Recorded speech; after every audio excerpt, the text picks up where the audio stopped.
Hey, YouTube. Hey, YouTube. Hey. Ukraine update. Let's jump into it. Like and subscribe. I have the best YouTube intros. All right, here we go. As usual, I'd like to dive in with a little bit of Sky News. I just think it's kind of novel to me that they've been covering this so consistently with their little military experts, right? It's quick little 4-minute updates on the Ukraine war. I'm sure they give this the same amount of time to all the issues of the day. They just don't have any time, right? I'm sure they don't spend hours and hours and hours talking about salacious, someone farted news. Sky News can be trusted to give you fair and honest journalism. Joining us now is retired Air Vice Marshal Sean Bell. Good to see you again, Sean. Thanks for coming in. Just what is Russia trying to achieve with these renewed attacks? A real barrage, hasn't there been in recent hours and days? Yeah, yesterday was the 9th of these large-scale Russian missile attacks across the whole of Ukraine, targeting the Ukrainian energy infrastructure. We've been covering it for some time. Although it was across the whole country, excuse me, the main attacks seem to be at Kiev at the north and around Kherson down to the south here. There's a former UPS driver tearing it up in Ukraine. I didn't know about that. That's cool. The Ukrainian air defense systems are improving. They claim that they've shot down 37 of the 40 missile attacks that were due to target Kiev. They seem to be Russia firing them from the Sea of Azov, the Black Sea, but also Krasnodar down here is where the drones seem to be launched from. They were being launched from Crimea. Looks likely that to try and stop the Ukrainians attacking. As you say, these are seem to be designed to erode the civilian support for the war, but most specifically, they don't appear to be helping Putin's military objectives one jot. What else is going on? They're specifics, aren't they? What else is happening around the country? Yeah, so across the country, fighting continues, but it seems evident now that Putin has ordered the taking of Donetsk, and therefore the fighting is most focused around here, particularly around the town of Bakhmut. Russians are still trying to encircle it. They are taking huge casualties. They still have failed, but they are making really incremental gains. If we look to the north, the Ukrainians are trying to cut this Russian line of communication here, trying to stop the resupply of equipment and supplies down to Bakhmut. Interesting to note that the Russians are also digging a lot of trench systems, miles and miles and miles of trenches. Now, many of the viewers will know that from World War I, World War II, trenches were the great protection against artillery and the shrapnel, which is one of the biggest killers on the battlefield. The trouble is, in the 21st century, particularly in the winter, with drones being used by both sides, trench systems are really obvious to the drones. Hello, Black Jesus. And likewise, for very accurate precision weapons provided by the West will make... If Jesus existed, which he never did, but if he did, he would likely have been black, or at very least brown. Certainly wouldn't have been lily white.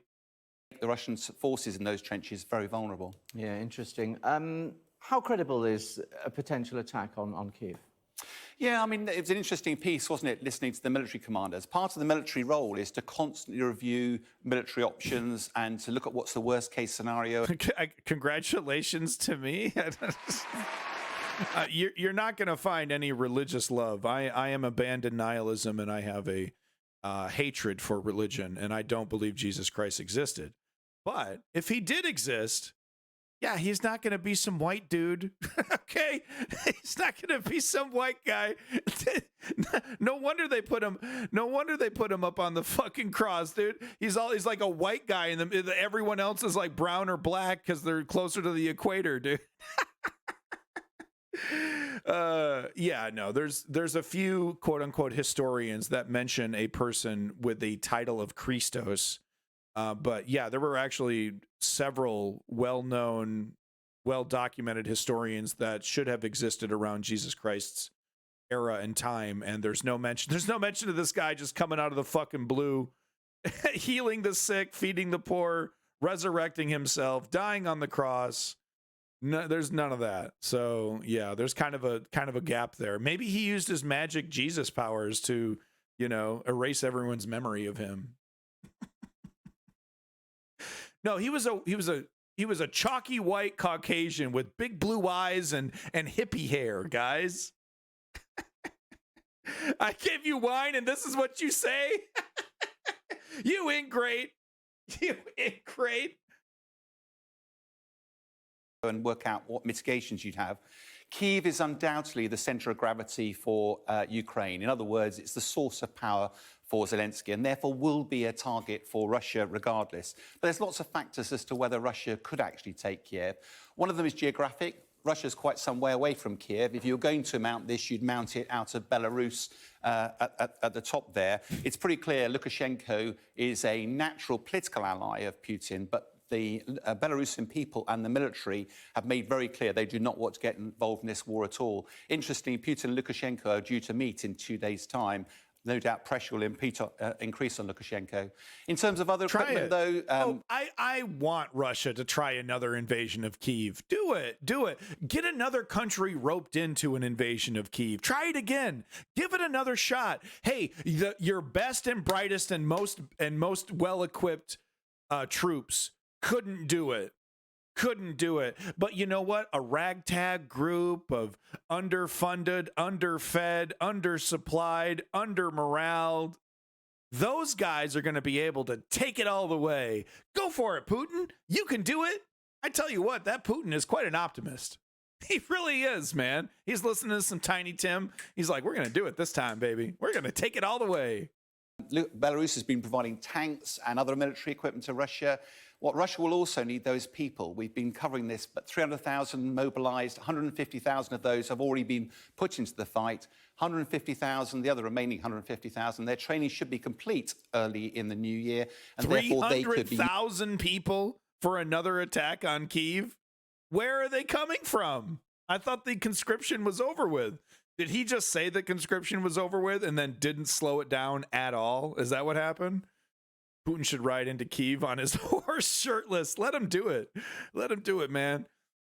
Man, to be the Ukrainian that gets to fire the HIMARS that blows Putin off his shirtless Putin off his horse. Oh boy. Used. But we'd get early indications. If you remember back in February, we saw early indications of Russian build-up of forces. We've seen none of that as yet. If you remember, Russia failed the first time it tried to take Kiev. They never stopped. It will have learned the lessons, but so will Ukraine. And it'd be very difficult for that campaign to actually succeed. I think on reflection, it's helpful for Russia to use the media to raise the prospect of a potential strike as a deception operation to make Ukraine on back foot. But likewise for Ukraine, it's worth them keeping this highlighted as a grave threat to them to keep it in the profile of the West, because they need the West's help despite the other domestic distractions. Do it. Yeah. All right, Sean, thank you for now. Do it. Do it. Try it, Putin. That's all I got to say. That's all I got to say, man. After seeing how the Ukrainian military performs under pressure, to Bakhmut, folks.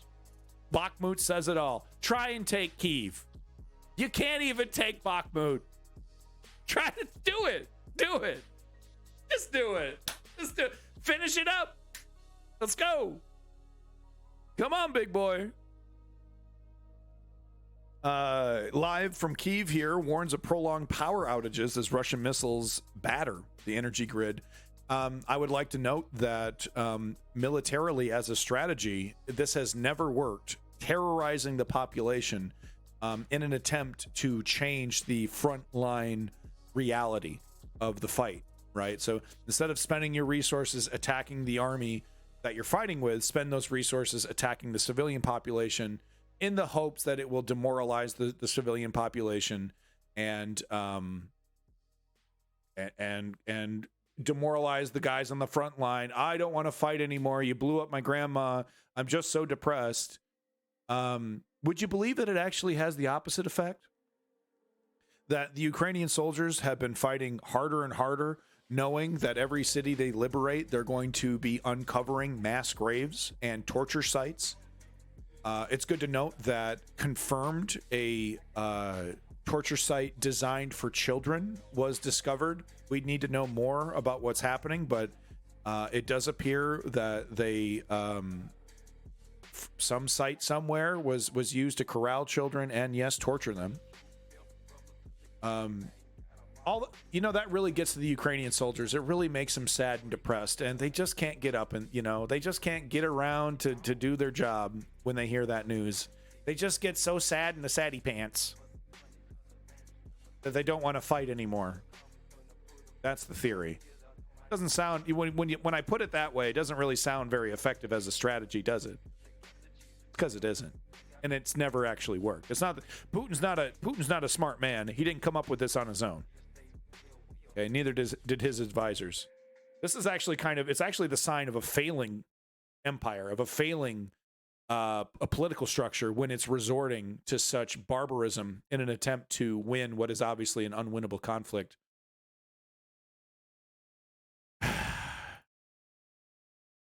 Torturing children.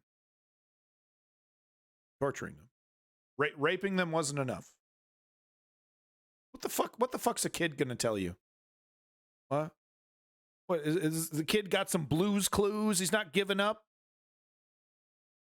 Some of the most pathetic shit I've ever seen in my life. Donetsk hit by strikes in the dark of the night. The Russian stronghold in the Donbass region is on alert. Apartment buildings are set alight. Even the city center is affected. The streets here, controlled for 8 years by the pro-Russian separatists, are nearly deserted. For 2 weeks now, strikes have increased. Никогда так не стреляли. Никогда. За все 8 месяцев, что идет война. Ну, были прилеты, но не такие. The sound of Russian artillery can be heard throughout the city. But even if Kiev and the international community consider it will always be a part of the country, locals fear Ukrainian strikes. А кто стреляет? Украина наша доблестная. Наша страна в своей стране сделать войну. Это вообще не знаю, за что они борются. In this house, the rocket went through the roof, then through the wall. This resident didn't hear it coming. Мне некуда пойти. Ничего. Все, я разбитая, старая, больная женщина. Welcome back, Carpe Pax. Since the beginning of the month, 36 civilians have died comment. in the Donetsk region, according to the Russians. They accuse NATO, which supplies the weapons. The threat also comes from inside the territory Russians control. An explosion damaged this bridge located on the road between Donbass and Crimea, essential to the Russian army. Attacks like these are part of... I didn't know that. That's really cool, Carpe. I really like your Twitter presence. So, yeah, I appreciate you coming back and checking out the stream. Thank you so much. Maybe we can do an interview or something sometime. That'd be great. It's not as fun to do an interview with people you agree with, though, right? That doesn't really get a lot of views. Maybe we should find something we disagree with, right? Ooh, 9/11. I'm sure we disagree about that one. Of Ukraine's current strategy to prevent and weaken the supply of Russian forces. Interesting. Yeah. I don't have much to say about that except, you know, fuck Russia for trying this. That's the distinction between interview and debate, isn't it? I think you're right. Yeah. You're already much smarter than me. You know the distinction between debate and interview. I don't. I love these Crux videos. I'll play the initial beat, but I'm not going to play this beat for 5 minutes. It's a pretty crunchy beat, but it's not 5 minutes worth of crunch. But I know Crux has its own. I know it's owned by the Indian government and everything, but I just can't get enough of these videos. I look, if this is the media that's coming out of Russia's allies, okay? If this is the media that's coming out of Russia's allies, you know, with friends like India, right, who are putting out, here's the title of the video: How Ukraine War Left Russia's 200th Motorized Rifle Brigade a Shadow of Its Reputation and Manpower. Okay, if this, with friends like this, who needs enemies? Oh, that's disgusting. There we go. I'm embarrassing myself in front of successful streamers now. I'm spitting on myself. Jesus Christ. I'll never make it in this fucking... I'll never make it. Yeah, it's that Ukraine freestyle. Check it. It's from my boy HIMARS. Yeah.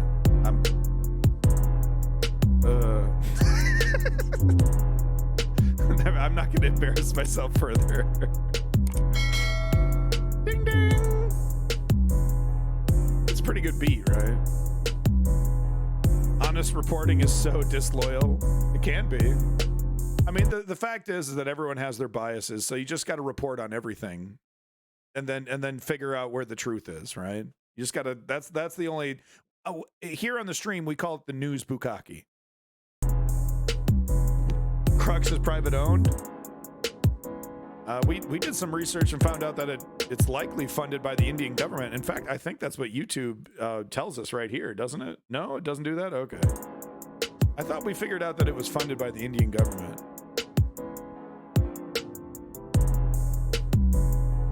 So shortly after the invasion, the units belonging to the 200th were attacked and ambushed. The 200th spent the following weeks defending positions in the Kharkiv region and fending off Ukrainian attacks. Kharkiv, sorry. Yeah. By late May, fewer than 900 soldiers were left in 2 battalion tactical groups. That's incredible losses. Incredible losses. The commander was badly wounded, while others still considered as part of the unit were listed as hospitalized, missing, or refuseniks. Refuseniks. Oh, don't you worry, Equaldari. I do have some official Russian news queued up, so don't you worry, honey bun. All right, let's get some good music here. There we go. Yeah, Carpe, I mean, there's definitely some pro-Russian videos that they've done, but there's also just a lot of really critical videos too, and I think it's interesting. The 200 soldier reportedly said that the unit is in a state of decay, and they were given painted helmets from 1941 and vests without plates. So what caused the collapse?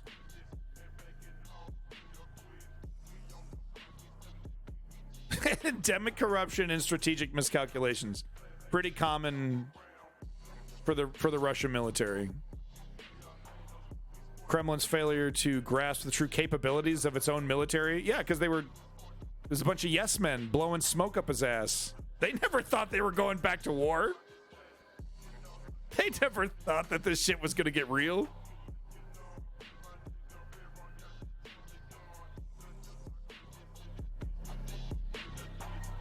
Post also said accounts of the brigade's decimation were also based on documents, interviews, and members with the Russian families. Okay. Also included accounts of the officers and Ukraine's military units that faced the 200th Brigade in battle.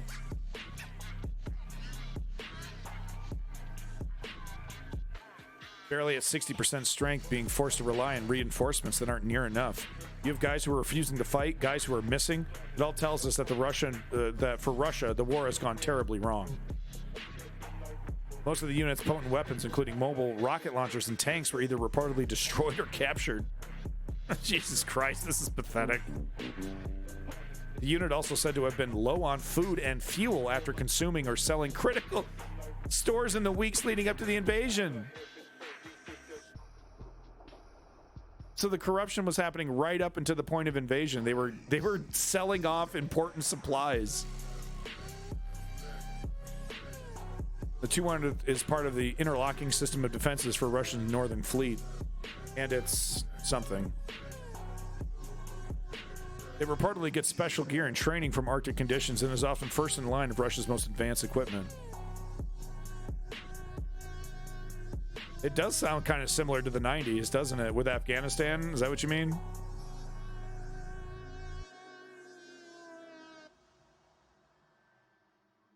They have to been tabbed. We'll have so many books on the war from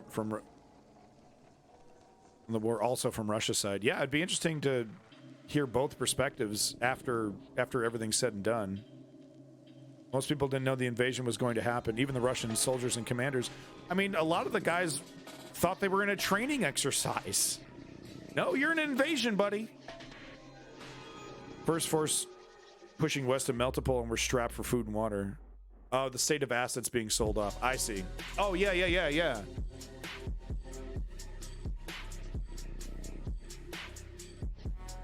I mean, it really does seem like corruption is just a major problem in Russian government, but mainly the Russian military.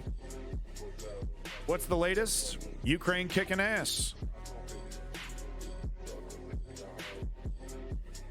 Convoy of about 100 brigade vehicles began streaming across the border that morning. Several photos show one of the unit's tanks being used to set up a roadblock in the northern outskirts of Kharkiv.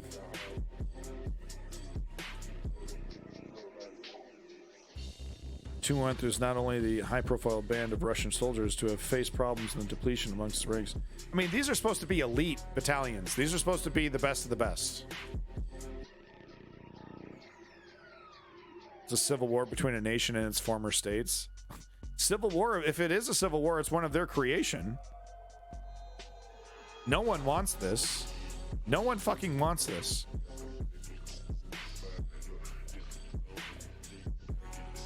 No. No, the people that are fear-mongering about nuclear Armageddon are doing just that. They're fear-mongering. There's just no evidence to support outside of the threats, which Russia has a history of making. There's no evidence to support that Russia will resort to using nuclear weapons, even if they lose Crimea. The fact is that yes, this invasion is irrational, but can anyone truly say that Putin is so irrational that he would risk his country, risk giving up pieces of Russia? It's fair to say that the response from the Western allies to Putin using a nuke would be it's beyond extreme. It would have to be. It would have to be. Especially if they use it, you know, because we've talked about, well, what if Russia just, you know, ignites a nuke, but it doesn't kill anybody, and it's just like they ignite a nuke in an empty field, but they show that they're willing to do it. Well, that's a little different than if Russia were to use a nuke, like say they just drop a nuke on Kyiv, right? There you go, Zelensky fucking vaporized. They just kill Zelensky right there. They drop a nuke on Kyiv. I mean, the response would be beyond overwhelming. The response would be, it would have to be. Some speculate, Davey has speculated that it would be a massive attack on their navy to destroy the Black Sea Fleet. Yeah, Davey, that's a great point. Putin invaded Ukraine because he thought nobody would care. Well, I mean, he saw, you know, what happened in, you know, Donbass and the Crimea. He's like, well, why don't I just take the whole thing? You know, the fact is, though, is that after the Crimean invasion, the United States did stand up and start supporting. That's the actions of the United States and the Western allies after the Crimean invasion are the reason why Kyiv still stands. It was all the weapons and preparation. I hate to bring it up, but let's not forget that the whole Hunter Biden scandal is because Trump was trying to use military aid that was supposed to go to Ukraine. He was trying to get them to, you know, give them dirt on Hunter Biden in exchange for military aid. That was what that scandal was about. So it's amazing to me how naive Russian intelligence was. I mean, just no one was being told the truth. You know, Russia's definitely a paper tiger. They make big claims. They can't back up their own allies. That does seem to be the case at the moment. What's your opinion on various architects and supporters of the Cold War saying NATO should have been disbanded after the fall of the USSR? And this was so the NATO argument, right? This is a tough one, right? Because here we have an organization with NATO, and to the normal viewers, I'm sorry, I'm going to be repeating myself, but I think Carpe Pax deserves an answer here. NATO is absolutely an offensive organization. You don't put missiles on a country's border and say that this is all for defense. NATO never listened to Russia. NATO, you know, Russia would constantly bring up, hey, I don't appreciate having missiles and soldiers and bases put on the border of my country. We're trying to work with everybody. We're trying to do this. You know, we're trying to be rational actors. And the argument is that NATO, you know, because of NATO's aggressive actions, we had no choice but to take Ukraine, because what we are seeing is a military buildup and a future invasion, right? Basically, what's going to happen is if we don't start pushing back against NATO, NATO will eventually invade. That's the thinking, right? That's what you hear from the tankies, especially on Twitter. That's ridiculous. It's ridiculous. And what the left needs to What the left needs to do is find a way to criticize NATO for what it obviously is, which is an extension of the U.S. military-industrial complex, to criticize that and criticize the idea that the United States has the right, has the moral obligation to be the world's policeman, along with the fact that Russia is obviously an empire that is interested in expanding its territory by force, not rebuilding the USSR, but rebuilding the Russian Empire that preceded the USSR. Just not a coalition of individual countries. No, everything Russia. Everything Russia. That seems to be this Peter the Great fantasy that Putin has. We need to be able to criticize both those things. We need to be able to criticize the military-industrial complex for its obvious crimes, and then we also need to criticize the Russian military and Russian government and Russian empire for its crimes. Lefties need to be able to do this. Okay? If the only way you can criticize, if the only way you know how to criticize this is by saying this is the United States, that Ukraine is a puppet government of the United States, you're just not informed. You're just naive. You're not looking for real information. An example I use quite a bit is Afghanistan. We gave Afghanistan all the support in the world, all the weapons, all the money, all the training, and 14 hours later, goodbye government and goodbye military. Okay? Context matters. Context matters. And the difference here is that Ukraine wants this. Ukraine wants democracy. They want to be free from Russia, and they're going to use the tools that we give them to the fullest ability. Welcome back, Discover EU. So hopefully that answered your question. That basically the answer to your question is that lefties need to learn how to criticize the American empire as well as the Russian empire and call them both out for what they are. The idea though that whoops, I just slipped and fell and accidentally cheated on my wife excuse for invading Ukraine is absolutely ridiculous, and we should never entertain such a ridiculous notion, right? I didn't entertain this notion when George Bush was trying to tell us that we need to engage in preemptive war in Iraq and Afghanistan to prevent terrorism from coming over here. I never believed that notion. Why in the fuck would I believe this cockamamie notion that Russia just had to invade Ukraine to avoid NATO from invading Russia, right? Or to avoid Ukraine from invading Russia, or to denazify it, or fill in the blank. It's all ridiculous. And lefties need to be smarter. We're being led around by our nose rings, right? All right, so moving on. Moving on. What do we got here? Oh, here we go, boys. This one's kind of long. It doesn't really get good to the end. So I'm gonna skip through half of it. But I know you love the Russian media. So let's go ahead and jump into it. But this one, it doesn't get juicy until a little later, because this guy just blows the Russian military. Blah blah blah, sloppy blowjob. Okay, let's get beyond him and let's get to this part right here. Hello? Oh, now we're at a different video. Okay. What did I click on something? I must have clicked on something. Oh, I clicked on this. Okay. What the fuck? Okay, here we go. Коллег. Если они хотят познакомиться еще раз с русской армией, ну, конечно. Милости просим. Понимаешь, в чем дело? Они ведь сейчас уже очень активно знакомятся с русской армией. Да, и у них там уже новые аллеи на кладбищах, между прочим. Есть новые аллеи на кладбищах, для понимания. Но у них достаточно... 1200 человек убитыми потеряли польские наемники. Справедливо. Да, потом поляки — это цепная собака Соединенных Штатов в Евросоюзе. Все заверения французов и немцев по поводу там каких-то будущих гарантий безопасности, они все разбиваются об этих шавок. Вот Эстония, Латвия, там муха пролетает ее за 4 часа. И Польша. Это ну тогда ты меня извини, не такие уж они и шавки. Это страна, которая похоронит Евросоюз. He is wearing a ring t-shirt. Чем похоронит? Она похоронит просто своим менталитетом, вот этой вот американозависимостью и агрессивностью по отношению к России. Они... Okay, Carpe Pack, sorry I didn't answer your question. Maybe give me a little bit more context. Закопают окончательно Евросоюз.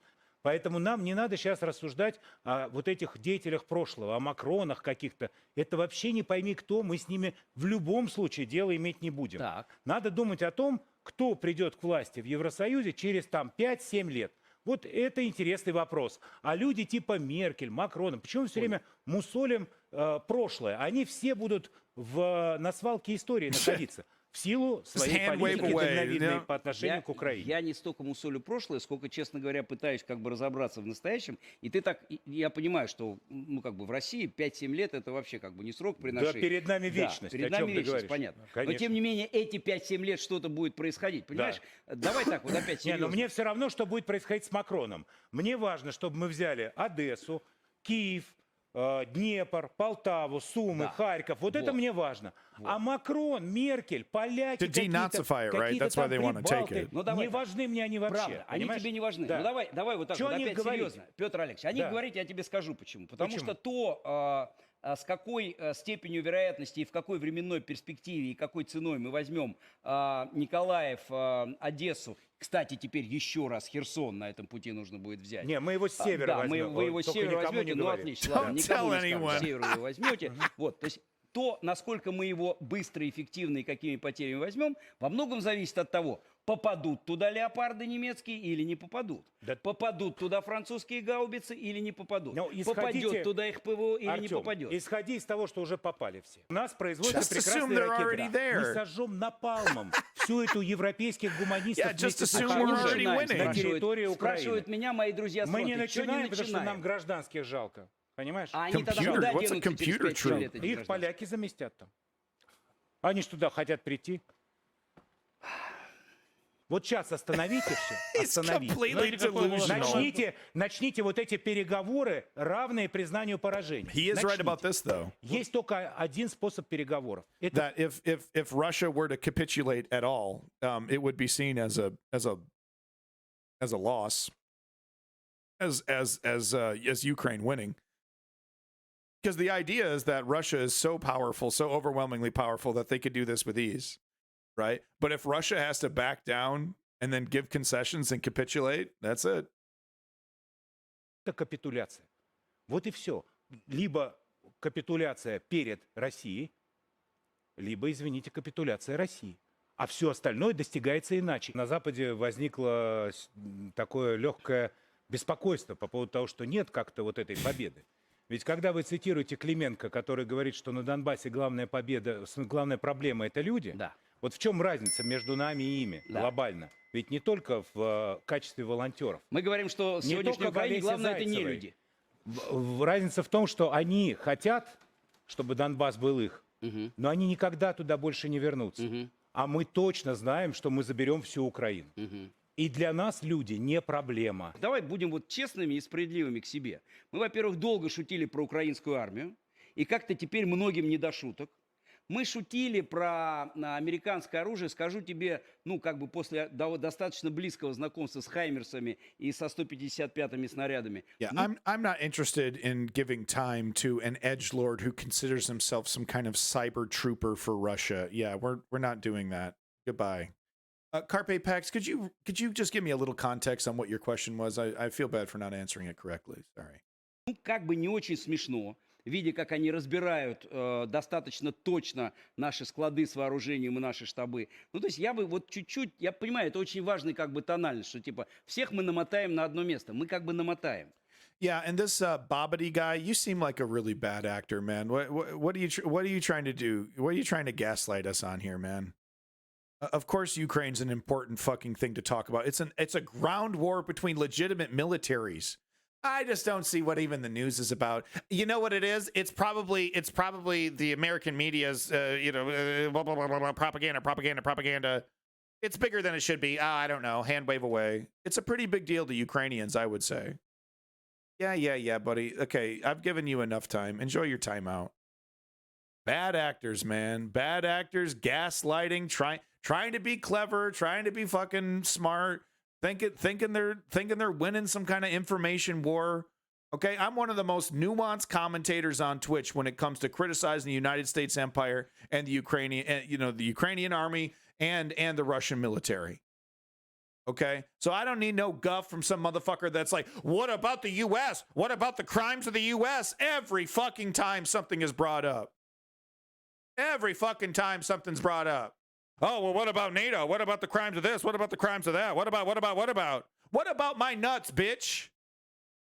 So get your bad actor ass out the fuck out my chat. That's about all the time you're getting from me, motherfucker.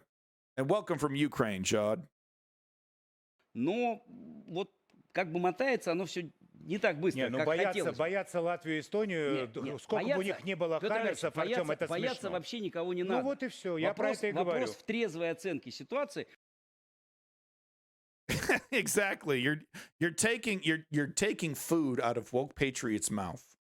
He's the one that whatabouts the U.S. empire on this channel, sir. No, well, you're far more nuanced with it.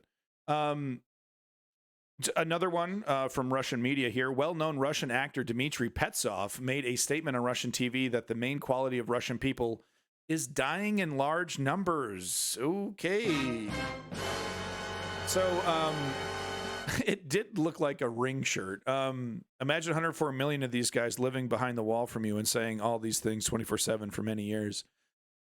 There was a lot of making fun of the weakness of the Ukrainian military, and it's obvious that they internalized, these ideas that the Ukrainian people and the Ukrainian military is weak and easily surmounted.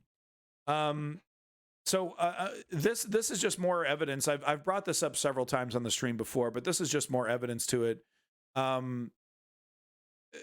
For some reason, there is some romanticization amongst Russian people about Stalingrad, about, it, and obviously it was, a very important battle, but it was also, probably one of the saddest things I've ever heard in my life, where they were so desperate to win. They gave one guy a magazine filled with like 5 bullets and the other guy a gun, and then they sent them forward. Thousands of men died in some meat grinder to hold back the Nazis and eventually win the war. But do we really romanticize this? This would be like the United States romanticizing the My Lai massacre, right? The only way we can get things done is if we drop napalm on children and women and children. It's the glory of our napalm. It's just weird, man. So I've seen this before, and here's another example. Main quality of the Russian people is dying in large numbers. Surely that's not what he said. So let's get the full context. Let's see what he said here, because I've seen this before. This weird romanticization of Stalingrad. Главное качество русского человека. Знаете, у Тараса Бульбы есть такой монолог про товарищество. Exactly. И он говорит, вот я точно не скажу, вот во многих землях вы бывали, видели, и там люди вроде с Богом живут, но таких товарищей, как здесь на Руси, нету. И так умирать, как наши умирают. To die like our people can die. Ведь it's not frightening не страшно, that you что die, умрешь, а вот страшно как but и за how что. and for what. Вот так как наши умеют любить, дружить и умирать, это, конечно, especially in да еще such в таком numbers, количестве. however sad and scary не it печально и is. не страшно. Да и такого количества святых нет ни в одной стране мира. Вот, наверное, в этом наша сила, в том числе отличие от всего мира. Yeah, okay. I mean, yeah, he's this tweet, this Dmitry guy is honestly being hyperbolic and twisting this guy's words. He's basically saying, we believe in what we believe in so strongly that we're willing to die, and even if we die in large numbers, it's the right cause, which is just normal nationalistic jingoism, right? This is just normal bullshit. So yeah, I think Dimitri's being a little hyperbolic here. It once again though, it is disturbing though, the glorification of dying, right? The acceptance of there's no other alternative. You're just gonna die. But that's okay. It's a good thing. It's a good thing that you're dying. It's okay. Our deaths are the most noble, right?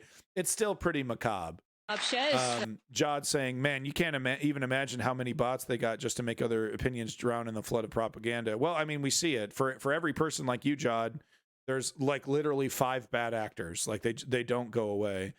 How they spam. Yeah, we use their social media networks, watch their movies, and they feed all that shit to us and their people. Yeah, must admit that they believe what he said. They do believe it. Yeah, I mean, not everyone in Russia believes this, but there are plenty that do. С военнослужащими, которые участвуют в специальной военной операции, всегда задают каждому один и тот же вопрос. Вот ради чего стоит жить и за что не страшно умереть. И все говорят, что не страшно умереть за свою родину, за своих людей, за свой народ, за свою семью. Это, наверное, наше главное качество. Всегда помогаем. So the main quality of a good Russian citizen is that they're willing to die at any moment for the whims of the Russian government. Right. Okay. I'm an American citizen. I'm currently immigrating into Canada, but I'm an American citizen, and I believe in life, liberty, and the pursuit of happiness. I don't believe it's okay for my government to send me off to die for no fucking reason without telling me why. In fact, I believe in that, your country should declare war and that the people should actually vote on that. And of course, if we, it's funny, if you ever play a Civilization or one of those Paradox strategy games, democracy is one of the hardest governments to have because it's really hard to start a war. When you have to ask the people that are about to go get themselves killed to join in the war, you have to have a really good reason to do it, right? It's interesting. When did I pay your exit? When do you pay your exit tax? Oh my God. We had to do all that.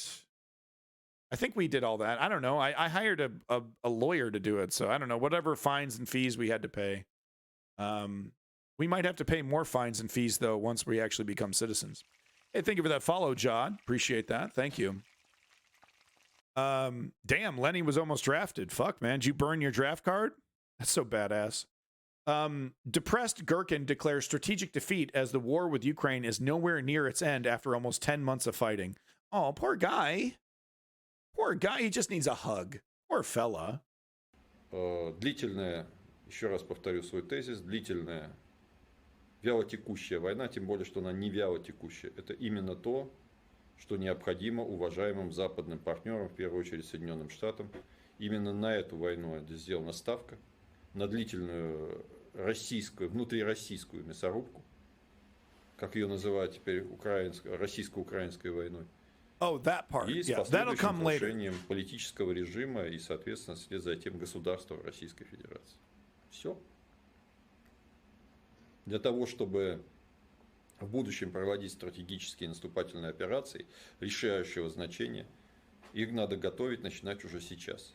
Победа куется в тылу. Actually, the guy who started hybrid war between Russia and Ukraine. Yeah. Ничего, кроме мобилизации, фактически для очень частичной и неконкретной в тылу для того, чтобы выковать эту победу, не сделано. Patreon to get this guy some vodka. Опять же, подчеркну, не решен кадровый вопрос от слова совсем.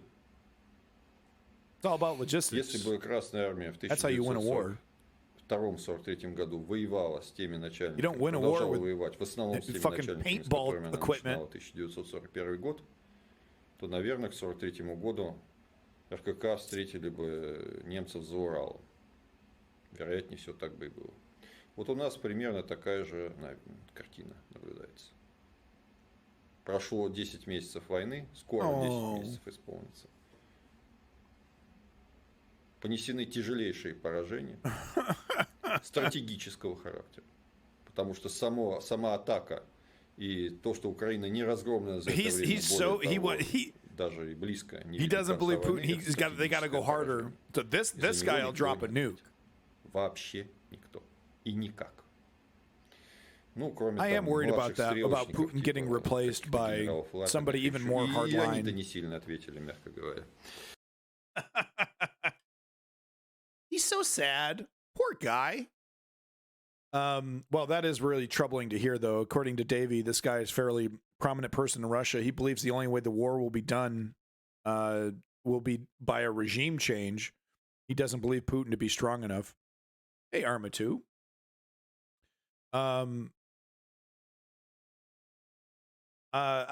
This is too long to show you the whole video, but there's 3 portions of this video that I wanted to show. It's big oof, right? Big props to this guy right here, true hero. We just wanted to show, this is kind of like, just a day in the life kind of video. And if you do want to watch the whole thing, here's the clip right here. Definitely check it out. Like I said, I'm going to show the beginning, the middle, and the end. We're not going to watch the whole 15 minutes though. But I do recommend watching the whole 15 minutes. It's a great video. Так, шукаю батьківську хату. Не був тут вже декілька років.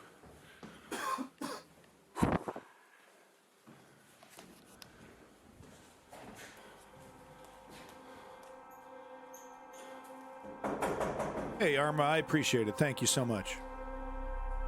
So this is his father's flat. We'll see the conclusion in a little bit.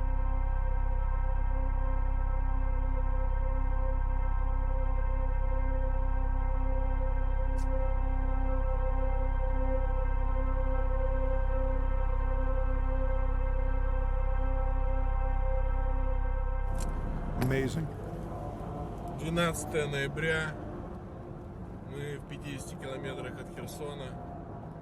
Буквально на днях его деоккупировали. Так, блокпост я убираю. Убираю камеру, потому что здесь... Oh shit, he's at a checkpoint. Не без пригод дісталися ми Миколаєва. This is right after the invasion. Але зустрілися з Титановим Джексоном, який Titanium Jackson, huh? І ми зараз рушили невеличкою колоною міста Херсон, щойно звільнений від окупантів, щоб дістати звідти мого батька. Thank you, Arma. Как настроение? So this is after the liberation. Is that what this is? Вот такая красота. Yeah. So it was just occupied and now it's liberated. Okay, so this is just a couple months ago. Хорошие ребята с высшим образованием, с дохуя какими-то, планами по своей жизни. И они вот занимаются вот этой хуйней. Thank you, Davey. Лёва рассказывает про Титанового Джексона, который... Who's Titanium Jackson? Вытащил сегодня наши жопы из одесского РОВД. А жопы наши там оказались, потому что мы заехали в комендантский час со стволом. Вот, так не надо делать, вообще-то. С чужим стволом. Люди, которые нас встречают в селах, машут руками. И это очень трогательно. Да, очень. И когда впервые нам маленькая девочка на велосипеде помахала рукой. Да, и мы просто заревели, как сучки. Yeah, man. I would burst into tears too, saying that, little girl, feeling safe enough to ride her bike. Сначала двое ребят. Сейчас слева будет издательство «Наднепрянская правда». Че, родные места, бать? Ну да. Я не представляю, что ты чувствуешь. Вон девочка идет. Все машут.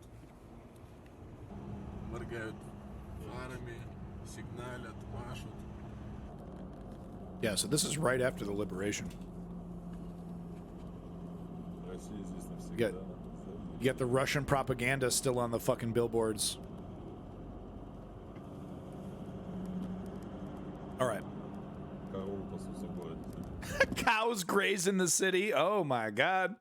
All right, so there you go. Then they have an interview with some civilians there. They give them some food, they give them some supplies, stuff like that. But I'm going to go ahead and skip on over to when he knocks on his father's home here.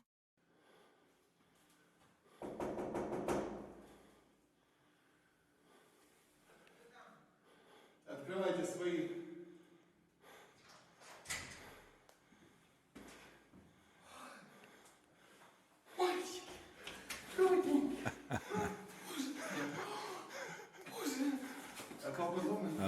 That's you love to see it. Вова, был дома. Был и Оля были. Ужас. Конец.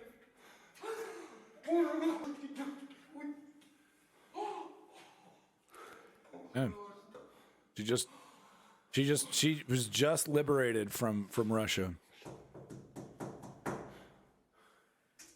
Hey, you Soviet piece of shit. We're gonna end the war by kicking Russia's ass all across Ukraine until you get to the border. So enough of your gaslighting bullshit. Oh, we just want peace. We just want. Can we just give peace a chance? Yeah, we're gonna give peace a chance after we fucked you up. Боже, солнечки. Ой, Вова с ума сойдет. Ой, хлопчики. Ой, что ужасно. Проходите, может, пройдете, подождете. Да я ж думаю, может, он не открывает, потому что думает, что это не я. Не, это я же уже сказала, Надя. Оля, мы тут стуки уже такие, перестуки. Ой, а как вас зовут? Я Женя. Женя, Надя. Очень приятно. Боже, She doesn't. She's. ребята, вы не можете себе представить, сколько мы тут пережили всего, вот этих мразей, которые тут лазят еще. Ой, вы даже себе представить не можете. Ой. А где он может быть, интересно? Куда мог идти? Вы не думаете, если... Вы знаете, скорее всего, по воду. И куда? По воду? Да. Да, по воду, может быть, к церкви. Это рядышком, да, тут? Да, это недалеко. Сейчас я одеваюсь. Давай. Сейчас, секунду. Все, я быстро. Это вы наши? Наш. Oh, so good. Оля, Вова, Оля, Диш.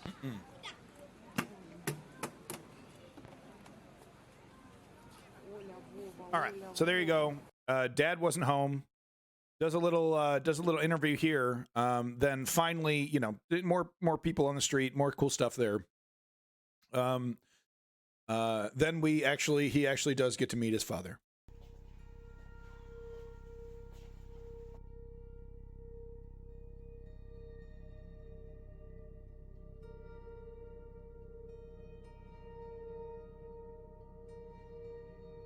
Hey, Soviet. One simple question.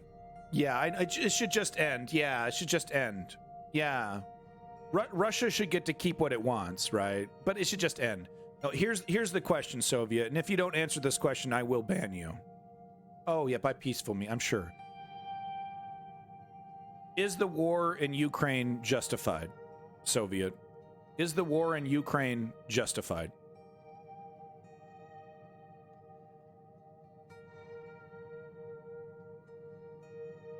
Hey, look at that. Goddamn hammer and sickle commie admitting reality. Hey, you don't like it, but I didn't invade Ukraine. I didn't invade Ukraine. The origin of that little symbol you're so nostalgic for invaded Ukraine. All right? You want to hold on to some fucking nostalgic idea of the Soviet Union? Drop the hammer and sickle. Stop making a fool of yourself. Okay? Stop making a goddamn fool of yourself, marching around with a hammer and sickle for an experiment that has fucking failed. And I'm not talking about communism. I'm talking about the CCCP. The motherfucking CCCP failed. It'd be like me walking around with like with the Whig Party from the United States. I just want peace. At least you admit reality. That that Russia is not justified in invading Ukraine. That Russia was not preventing an invasion. Russia was not denazifying. That this is a naked attempt at a power grab by a paper tiger empire that's so corrupt it can't even manage its own military. Russia launches widespread missile attack. Am I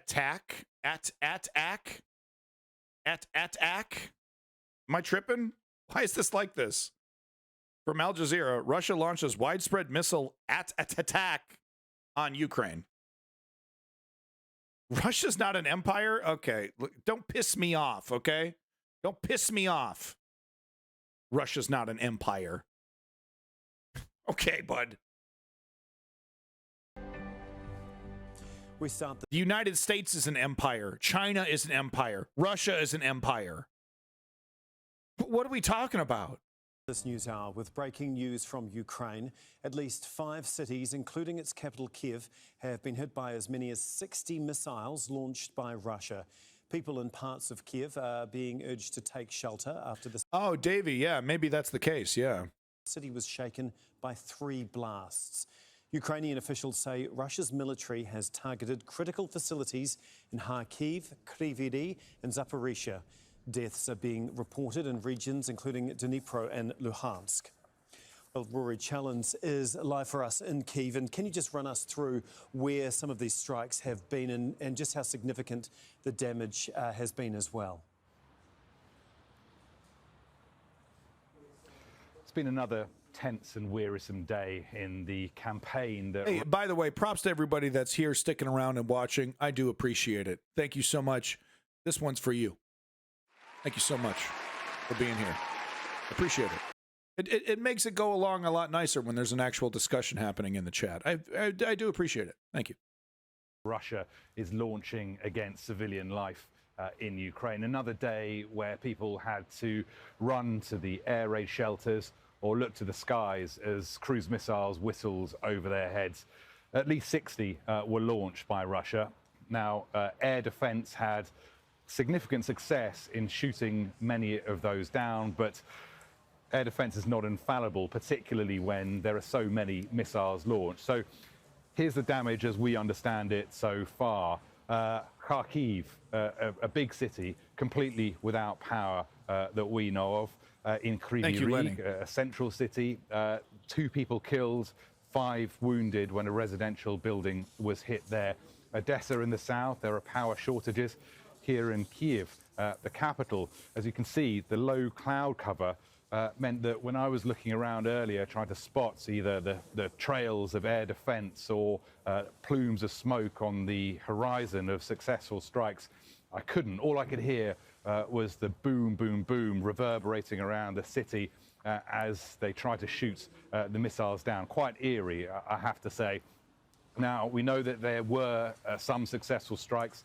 There are power issues in parts of the capital. The metro system was shut down so that people could use those stations as bomb shelters. And the mayor, Vitaly Klitschko, has said that there are severe running water disruptions around the city, but they're trying to get that back up and running as quickly as possible. And that's going to be the mission for the next few days or so. Get those systems running again, get the backup generators going, get the transformers going, try to show to Russia that this is essentially a country that is not being beaten, that it's unbreakable. Okay. All right. Just a little live report from Kyiv there. This is a frightening video. Russian ammunition dump reportedly in Irmino, Luhansk region, or oblast. Which, you know what? We should start calling regions oblasts. This is the coolest fucking word. I want a Soviet jank stalker style game called Oblast. That's what I want. It's the coolest word ever. Damn! Holy shit! That's on this guy's backyard porch, man. Holy fuck! It came from complete pitch black darkness. Holy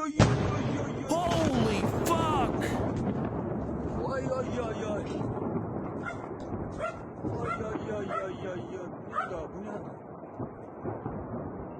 Whoa! Whoa! Woo! That's a boom. That's a boom. Look how dark it is. Fuck! Look at that. From pitch black darkness to bright as day. To bright as day, dude. Holy shit, dude. That's almost a mushroom cloud. That's what an ammo depot looks like going up. Holy shit. Russian ammunition dump. Oh. Video games have yet to really emulate the enormity of shit like this.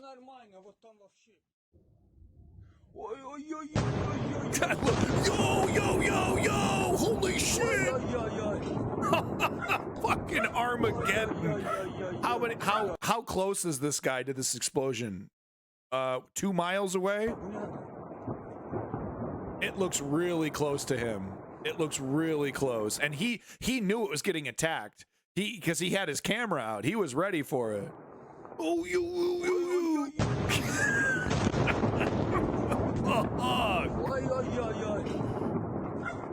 Fuck. You know, it reminds me of when Russia was invading Ukraine. There some guy was recording missiles coming in, and he was like right next to the window, and it blew everything like right in on him, and he was like similar reaction there. God damn. There's a sound that I can't guess work in regions since there's not letter in that word in English. In the end of this word there's a character in Ukrainian that looks like a kind of a B, yeah.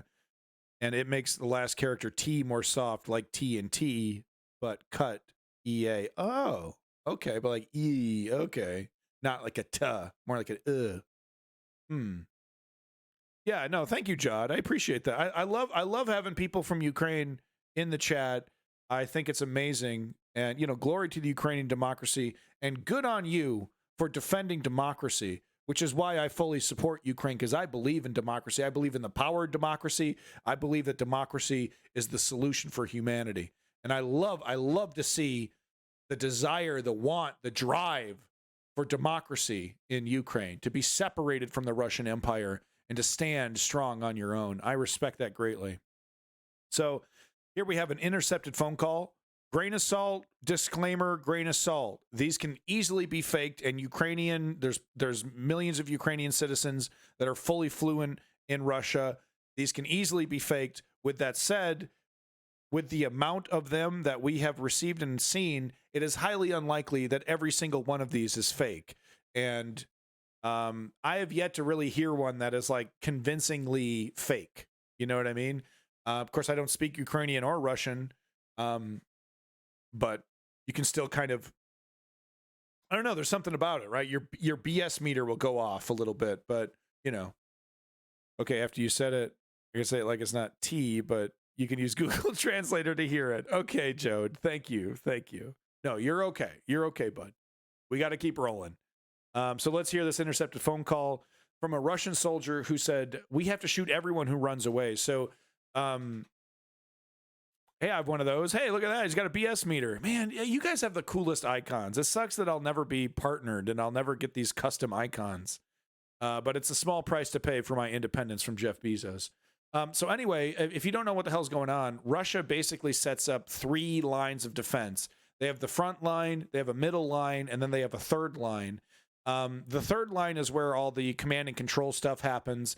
The second line is in place to shoot at the people from the first line who are retreating. That's kind of their job right there, is to make sure that no Russian is retreating. In fact, in this call, we hear the Russian say that if he sees anyone walking around at nighttime, he is to shoot them immediately.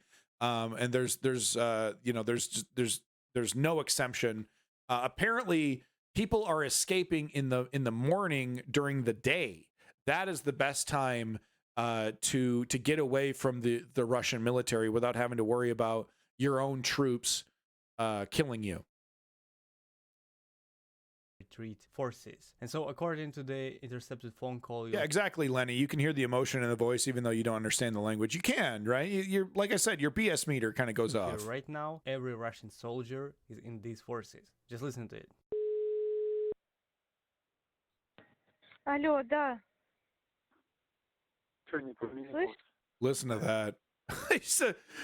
She's like, hello, hey. She's actually working. She's like working a grocery store job. You'll hear her being interrupted by customers. He's just like, nothing has changed. Like he doesn't even get a chance to be dramatic. She's already interrupting him, but that's how depressed this guy was. Congrats, Jode.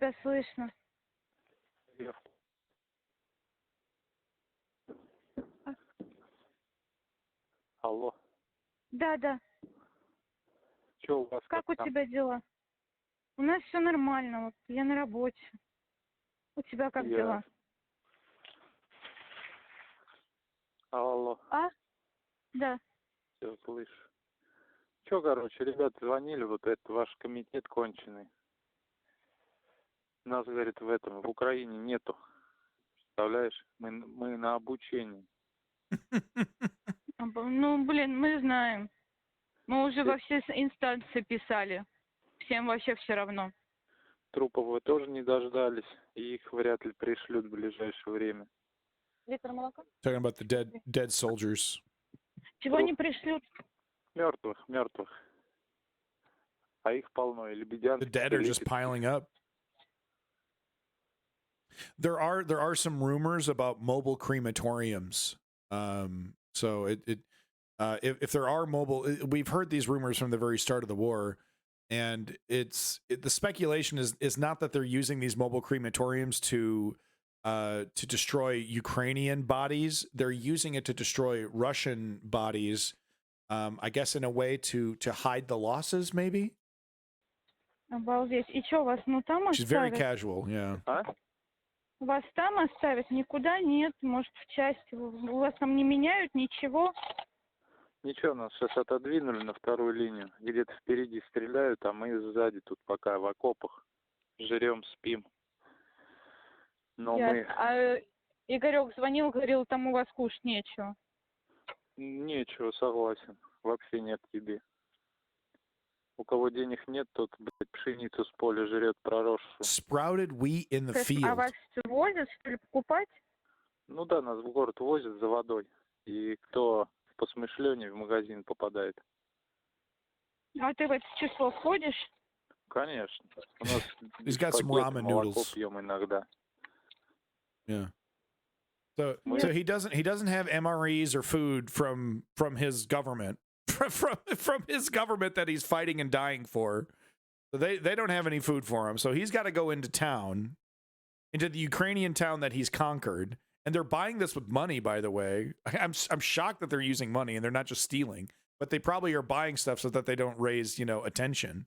If they rob the place, they'll probably get more attention. But I guess it's occupied by Russian military. But he's got no MREs. He's eating fucking ramen noodles and milk. We can drink milk sometimes. I guess all the vodka's run out. Sprouted wheat. Eating sprouted wheat. Have you ever done that? I've taken a piece of wheat and put it in my mouth and thought I was a hayseed or whatever. I've never ate the wheat part. Мы не голодные. Куртку себе нашел, бушлаты я приехал, когда вышибли. He lost his code. Куртку Тебе Лёг Роснефть. сегодня заходил, привет передавал, этот рыжий. Куртку Роснефть нашел. It's covered in blood. Теплая. Какой кошмар вообще просто. Но она не сильно. I love mini wheats. Здорово. Frosted mini Но у wheats, нас they're никуда so не good. собираются оттуда вообще куда-нибудь, в другую сторону. На учение, например, вернуть. Разговор был, но... Honey, he's not going back to training. Настолько вперед, если только. Listen to her. Да ты что?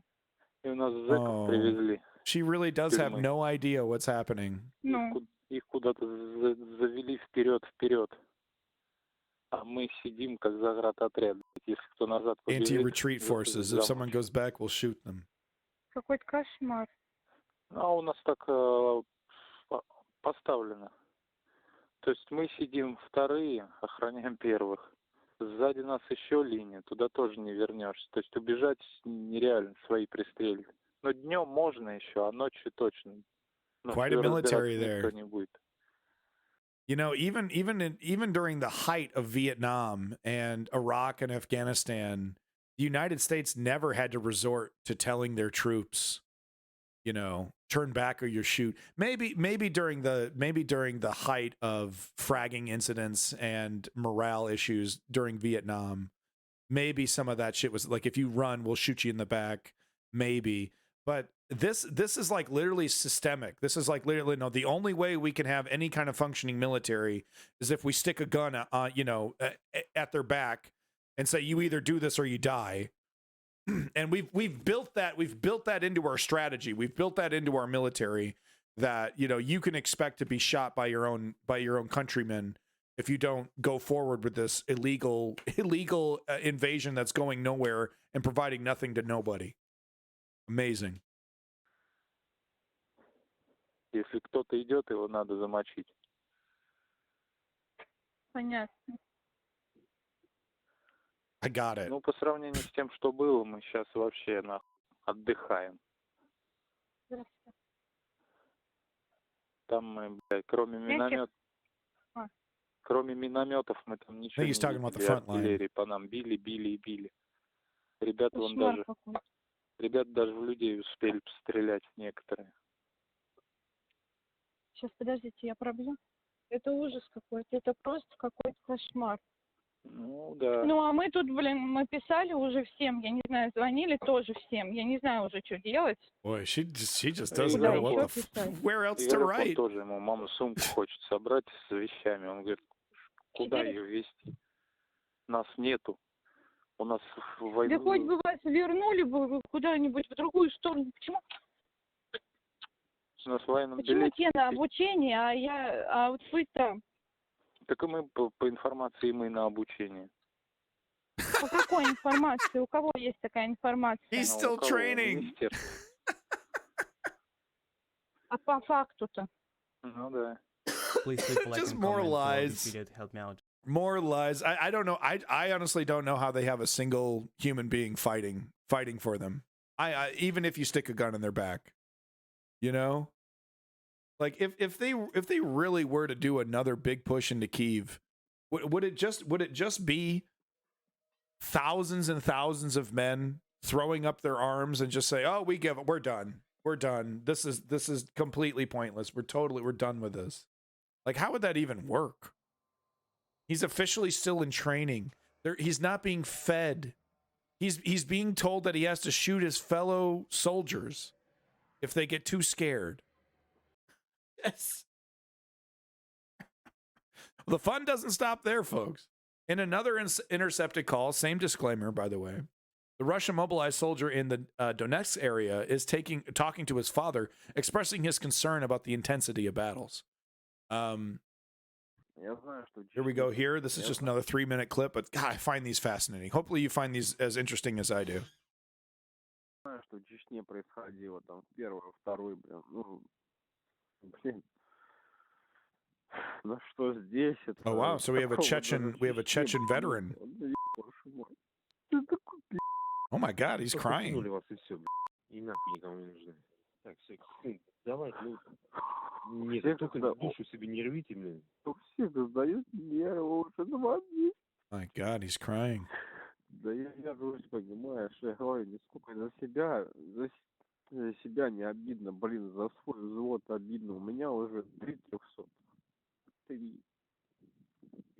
Что у тебя? У меня 3 300. Я держусь из последних сил, как и все, но, блин. I wouldn't want my worst enemy to be put through this. This is pure mockery. You're sitting in one location.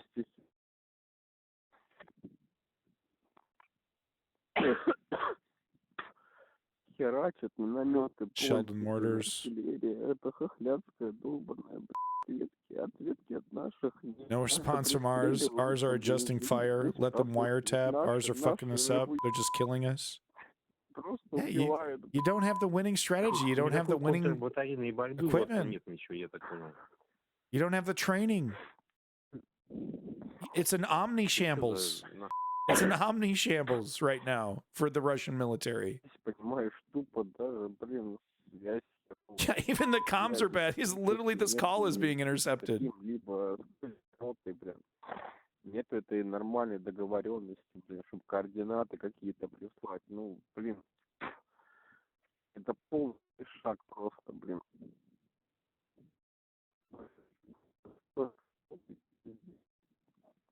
Ты пропадаешь. Все, давай, сын, давай. Don't get too bumped. Я все, что смогу, я сделаю отсюда.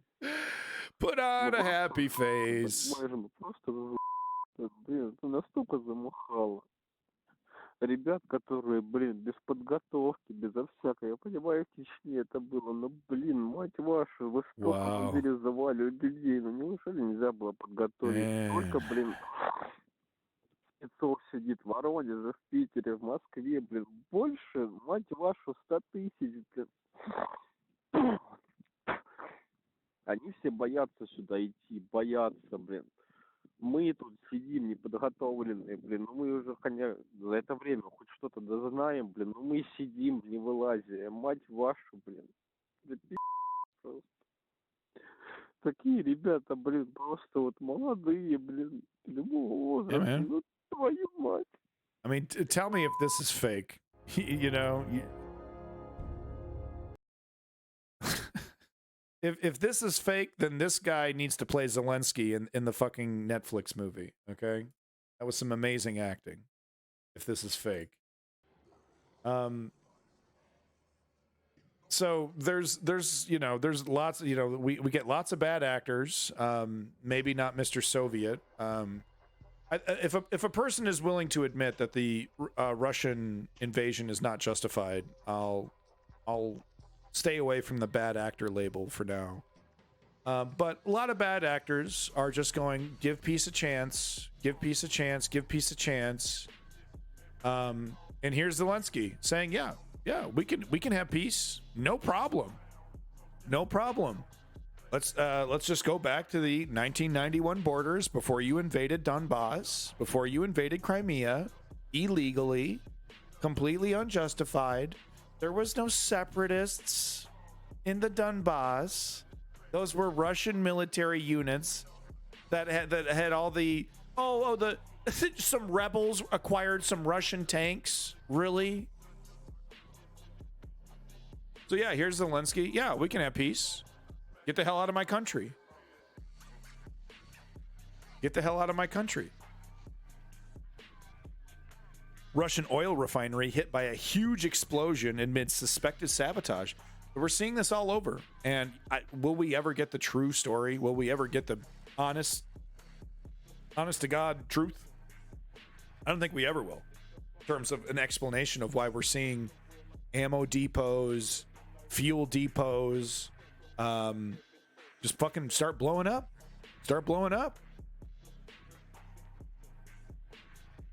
Yeah.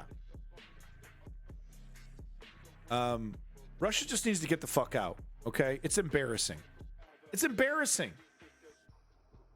Right. Every time I watch a World War II documentary about the glory of the Russian military, I'm going to think of this. Yeah, the glory of the Russian military. Boy, shadow of what it once was. I couldn't imagine this military holding back the Nazis. I couldn't imagine that right now.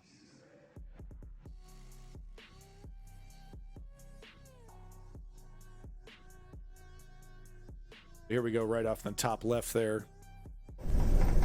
Ooh.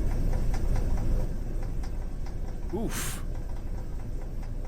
This is the middle of the night. God damn. And we get a look at the actual refinery. Ain't nothing left.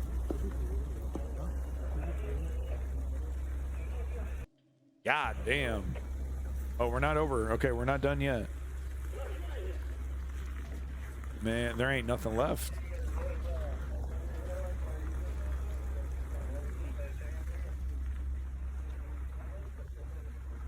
It's my speculation that the people that are doing this are Russian born and bred, but they have family or friends in Ukraine, right? And they understand that's like I can't make a statement. I can't make a statement and let the Russian government know that I'm against this. I can't do that. But I can forget to close a valve. You know, oh, I just so happen to work at this oil refinery. I can forget to close a valve, or I can forget to put out my cigarette. Whoops.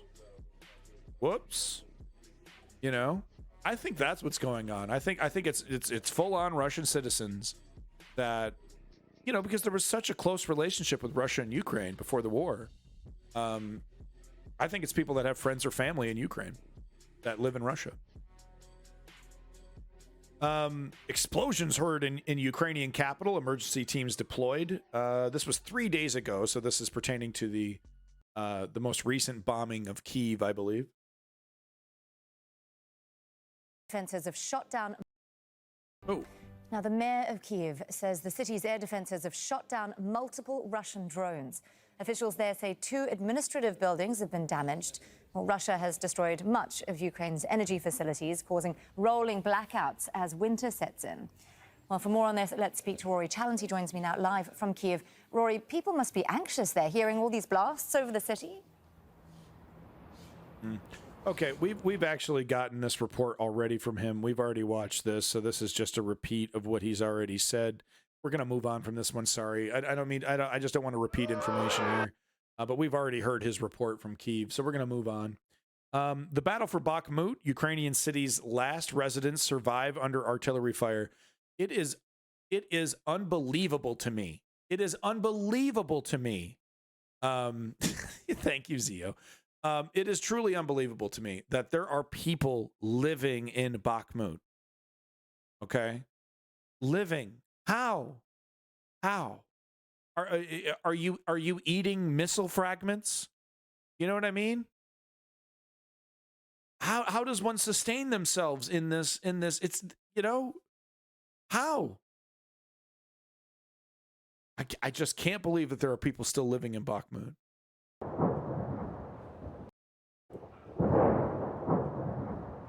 The sound of war is constant in Bakhmut. So much so that the rare passers-by don't even react when shells fly over. Yeah, look at that.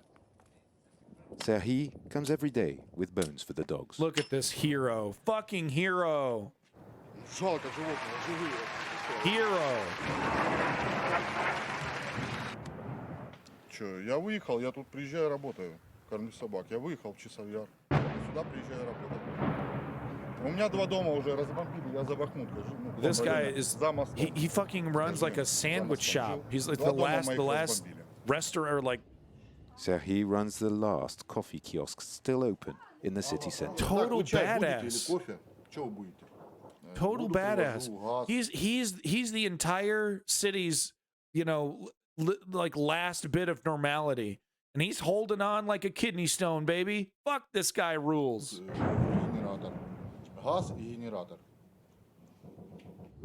Look at that. It's instant coffee. He's got to, you know, he's got a thermos. He's got to make it with. Lay around on my sofa, hide in my basement. This guy's awesome, The dude. River Fuck yeah. cuts the city in 2. The eastern bank is where most of the fighting now takes place.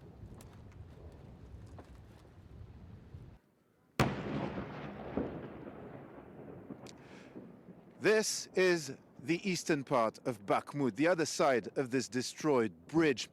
And from here, you can hear the artillery and the automatic gunfire. There is a battle taking place between the Ukrainians, who are holding this eastern part of the city, and the Russians pushing on the outskirts.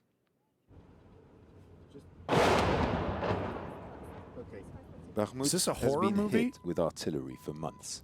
Most buildings have had their windows shattered. Others are completely destroyed. My God.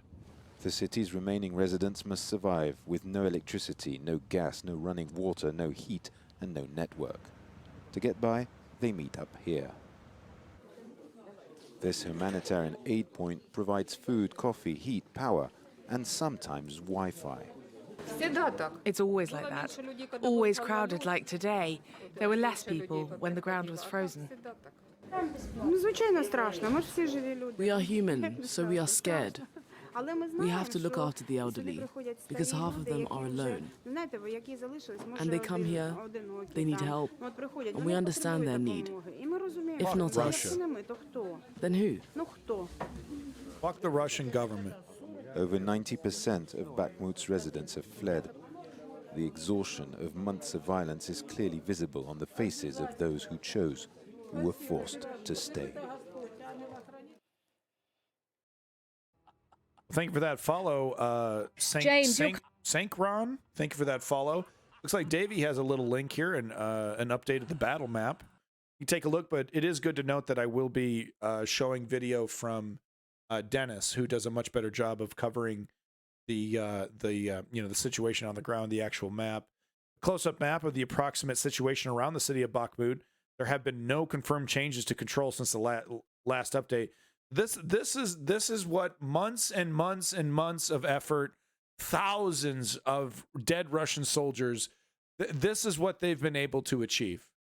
They've finally gotten to the actual. No, they actually haven't. So I guess they have technically right here, but they still haven't been able to get into the city proper. It looks like they've been just inches and inches and inches, and they've finally gotten to actually some of the actual city proper here. But this is what, this is what months and months of effort, and like I said, thousands of dead Russian soldiers, this is what they've been able to achieve. They haven't even taken Bakhmut. The idea is to take all of Donbass, to secure that, to drive through, take Bakhmut, then take, I think Donbass itself. But this is it. This is all I got. Pretty pathetic. All right, we'll do the Dennis update at the very end after our combat footage here. Or should we? Yeah, we'll do Dennis as the last thing. But we do next up here is our combat footage, which everyone loves. This is wild. What was really cool about this video here, I'm just going to play the video and then we're going to read this really great comment that kind of explains the logic behind what they're doing right now. Drug Terminator cyborgs as defenders.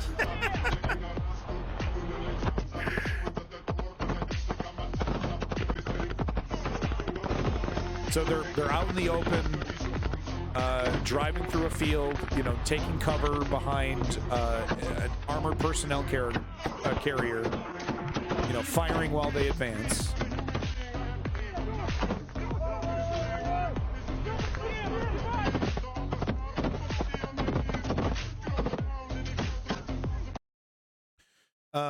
So, it's like, wow, this is pretty fucking dangerous. Someone in the comments section, though, had a great explanation here. Let's see if I can find it. Yeah, so plead thy filth with a great comment here. Let me see if I can crank it up here. Yep, as archaic as this seems, this is the only way in. I'm sure many have seen pictures of all the trenches which surround a single road pointing directly at it, and people are like, LOL, so many layers of trenches and defenses that only go 30 meters on each side of the road. Why not just go around? Well, this is it, people. This is what going around looks like. You choose to either take the heavily defended road or the wide open plain, which has far less machine guns likely pointed at it, but still likely had one or two and has mines. Mines can be defeated, and machine gun positions can be scouted and destroyed by drones beforehand, but at some point, you're going to have to cross that wide open field, right? So, we've seen what happens to a military when they decide to not do this, and they decide to stay on the road. Never forget what happened to Russia's columns as they were entering Kyiv. Decimated. They all stayed on the road. They were all lined up and bunched up together, and it was just one right after the other. Jode, I don't think Telegram works for me. I don't have a Telegram account, and I don't think it works for me. You can put it in there if you can put the link in there if you want, but I don't think it works for me. AFU sending a barrage of HIMARS rockets towards Russian targets. Location unknown. Source TYPXA News. Oh, okay. Yeah, all right. I'll take a look, Jode. Oh, whoa. Jesus. Okay, I don't know. So here we have a HIMARS. Oh, this is Telegram. Right? Yeah, I could probably do Telegram then. Yeah, give me that link, Jode.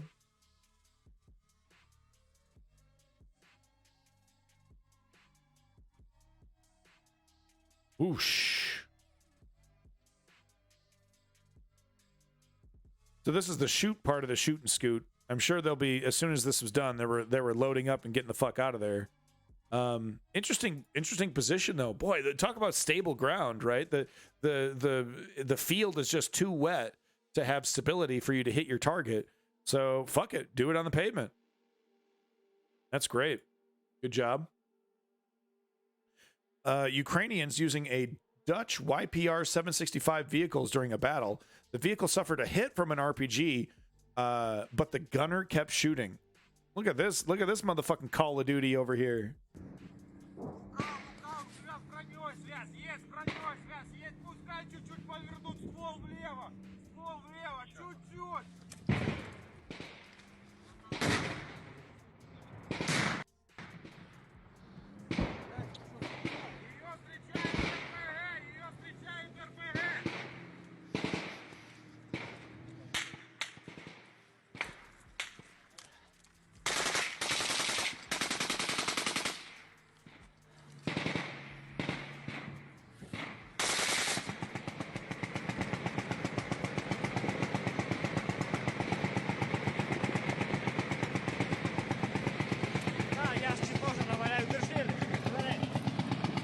Давай.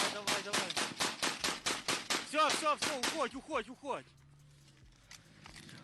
Видно, может быть?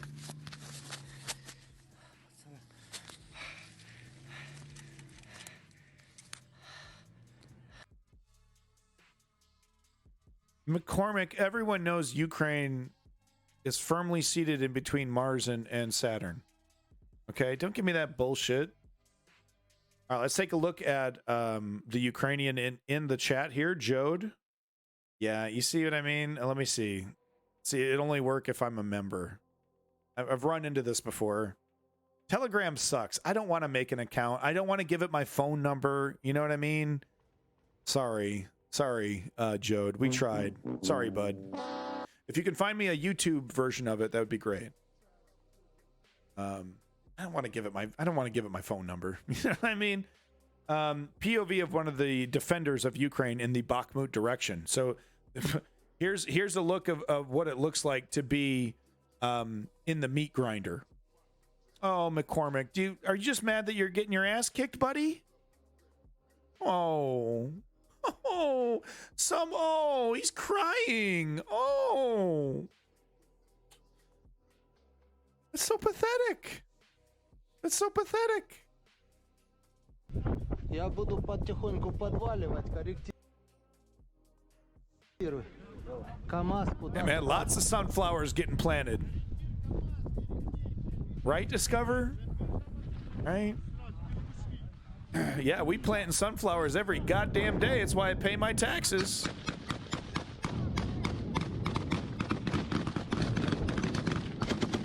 Just yet another video of the Russian military getting completely fucked. Oh, Davey. Okay, I see.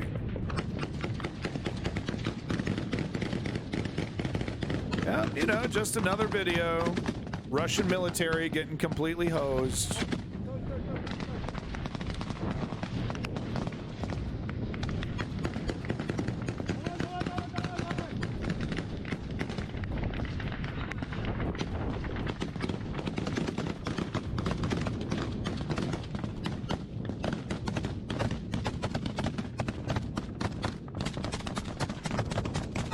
Reloading!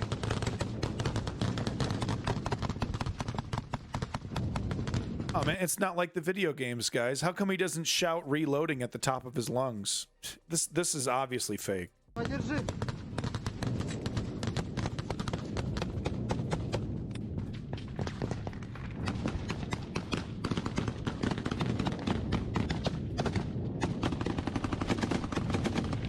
Damn, Doug, I didn't know this was possible. So he's got like a little probably 2x or 4x scope in front of a reflex scope. That's interesting. I've never seen this combination. Yeah, Lenny, let me see that clip.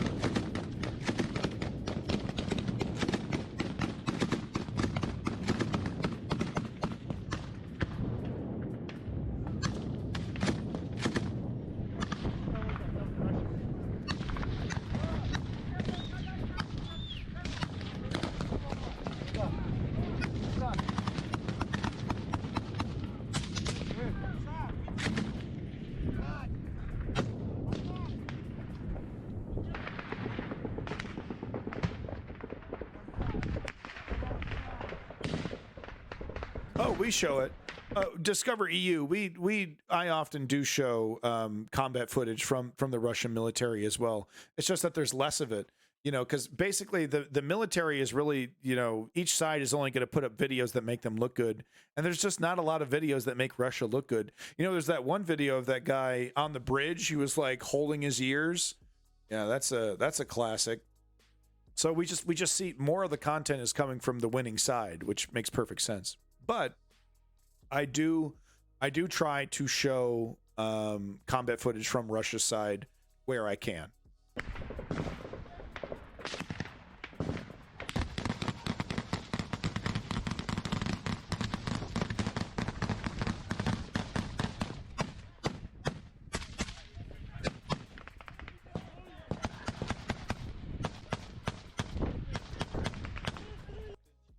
God damn. This was 2 minutes. This was 2 minutes. Imagine what a whole day looks like in Bakhmut. Imagine this becoming your normal 9 to 5. What would that do to a man? Bullets whizzing by your head every 5 fucking seconds. So here we go. Oh, yep. This classic video. Thank you so much, Jode. I got you, bud. Make sure you like and subscribe. Check out Jode's YouTube channel here. He's got 2 subscribers, and he doesn't have any actual videos. Like and subscribe. Got that content coming. We did show this video, but yeah, it's totally nuts, right? Like, look at the mud is like rippling like water. It's rippling like water. Nuts.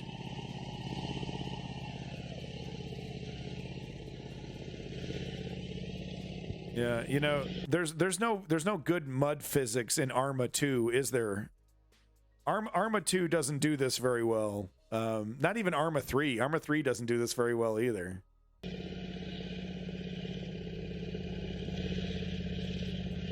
Yeah, and there could be mines. That's another great point. Yeah. Could fucking blow up any second. There you go. That's a link from your boy Jode there. I hope I'm saying, is it Jod or Jode? But here's a clip from your boy Lenny talking about former. So this is a clip from NBC News. Former USPS driver carries out civilian rescue in Ukraine. Boy, this is the perfect kind of propaganda video that NBC would play, wouldn't they? Thank you very much, Lenny. We're going to go ahead and give this a shot. I'm curious to see this now. I'm curious to see how jingoistic and rah, rah, rah, go war NBC is going to get with this.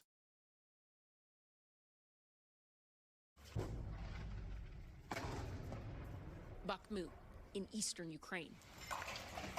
The latest front in Russia's relentless war. 71,000 people used to live here. Now, this is a no man's land. And it's where one American is carrying out his own operation to help Ukrainians. That's the building we were just in. I'm telling you, man, if I didn't have, if I didn't have a wife that would leave me, if I left, this would be me, dude. This would be me. I got a call. I got a call to defend democracy when I see this shit happening. And man, maybe not driving around a van, but doing something. Just being there, helping somebody, right? This is the fight. This is the fight. Right? Afghanistan, Iraq, Vietnam, that was not the fight. That was a fight over nothing. For nobody, the military-industrial complex. This is a fight for freedom and democracy. This is legitimate. Oh, and it's like it's in me. I'm actually a little jealous of this guy. Of course, mega props to this dude. Crazy mega props. He's risking his life. He's documenting scenes like these on social media, where he's known as Bakhmut Brad. Yeah? Whoa, let me see. A lone wolf of sorts. Hello?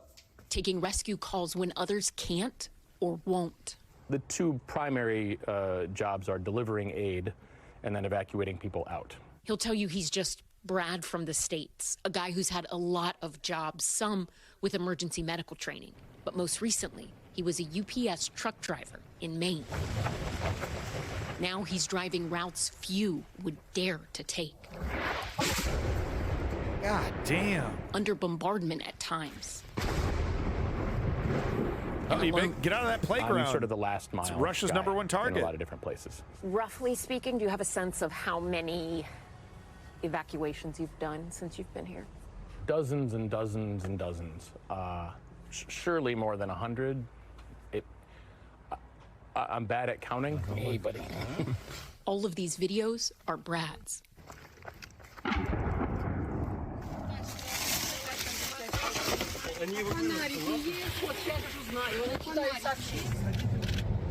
Probably went up and over that bed. Snapshots of a humanitarian mission few back home could imagine.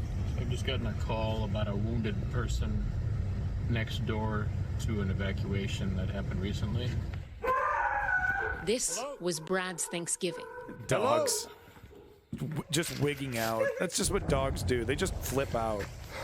At nightfall, a call came from eastern Bakhmut. He was about to begin one of his most daring rescues. Hello. Oh. 69-year-old Tatiana Leterkova was desperately trying to save her husband Valentin, who was injured in an explosion. Oh, no. Oh, she no. tried to stop the bleeding with tourniquets and kitchen rags. Doctor. We have to go to a doctor now. Brad tried carrying Valentin on his back, but couldn't do it alone.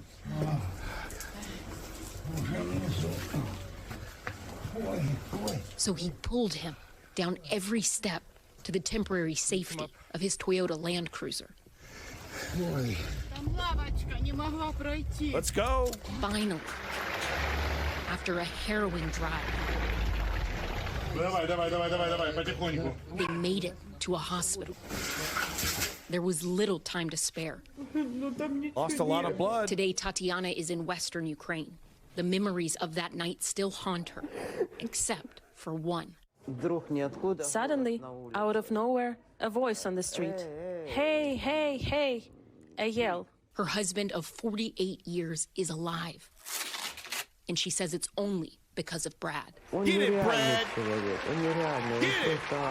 He is an unreal human. Unreal. He is just an angel. I'm serious. That's how an American does it right there, boys. It is impossible for an ordinary person. I just thought that an angel had come. Brad is still in eastern Ukraine. Did you expect to be here as long as you have been? No, I did not. No, I thought I probably would have already been back by now. And he says he's not going anywhere. There are a lot of people who come in and go back out. Yeah, I feel on the hook. I mean, I keep looking at the need. I keep looking at the grief. I keep looking at the freezing cold and the emaciated animals and the medical injuries and on and on and on. His reason for staying is simple. Keeping his operation going is not. He runs off of donations and a belief encapsulated in the words of a Ukrainian poet, Ilya Kaminsky. And when they bombed other people's houses, we protested, but not enough. We opposed them, but not enough. In the country of money, our great country of money, we, forgive us, live happily during the war. Those words, he says, are a call to action. Each delivery, each rescue, his protest against Russia's war. Ellison Barber joins us tonight from Kyiv. Ellison, this story and that footage, it's pretty incredible. How do people reach Brad? I mean, I know there's not like a 911 system, and he's an American. Where's the website? How are they able to contact him to ask him for help? Yeah, I mean, it's a little complex. He works with different U.S.-based humanitarian groups. We actually first got in touch with him by speaking with a U.S.-based humanitarian group called Assist Ukraine. But at other times, you know, he is really just getting these calls by word of mouth. That specific rescue you saw in the piece on Thanksgiving Day, that was a perfect example. The woman who he rescued, she told us that she had picked up her phone, tried to call a bunch of different numbers to get help. Either the calls weren't going through because the cell service was down, or just no one was picking up. Ultimately, she said she ended up texting with the daughter of the mayor of Bakhmut, and the daughter somehow had Brad's number, gave it to her through WhatsApp, and then she reached out to Brad and sent him a text, gave him a call saying, I need help, and he came. So a lot of times he is just getting these calls out of the blue because he's been here for so long that people just know who he is. I mean, at times he's traveling into Bakhmut solely to make donations. He's picking up things that have been sent from the United States and then delivering them on the ground, getting in, getting out very quickly. But every time he does that, he's taking a risk. This city, Bakhmut, it is the site of some of the fiercest battles right now. Just 4 days ago, President Zelensky described this city as burnt ruins. The population there, it used to be 71,000. Now the regional mayor says it is less than 12,000. Tom? And Ellison, do we know how long he plans on staying there? And does he have the means to keep helping people throughout this war? It's freezing. Look, he's always trying to raise money, raise donations. When we sat down with him, he needed money to replace the tires on the front of his car. He sort of takes this day by day, but he told us he really feels compelled to do this. And he didn't think he would stay as long as he has, but he feels like he can't go home. And for now, Tom, he has no clear end date. God damn. Thanks for watching our YouTube. Shut the hell up, Lester Holt. Get the hell out of this video.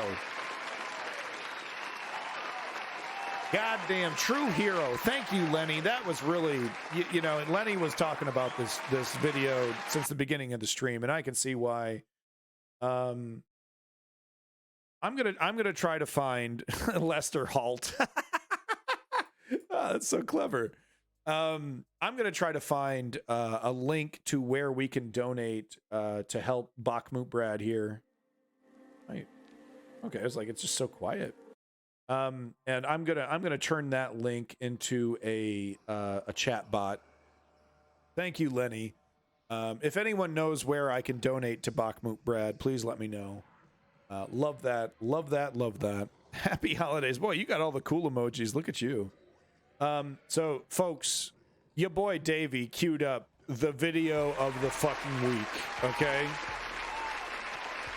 your boy Davey. Your boy Davey over here with okay, all right. We've seen multiple angles of a battle, right? But get this, all right? We get to see footage from the Russian side, from the Russian tank attacking, and then we get to see footage from the Ukrainian side of them receiving these attacks.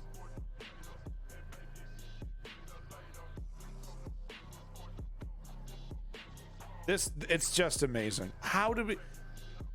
This is crazy. This is crazy. Where is Steven Spielberg running the show here? This is nuts. Multiple camera angles. So here we go. This is unfortunately the only bit of Russian military footage that I have, but it's a doozy.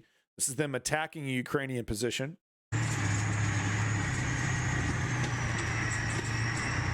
Look, and this is what a Russian liberation looks like, by the way. Right? Boy, sign me up. Put that hammer and sickle right on my nutsack. Boy, I really believe in this shit.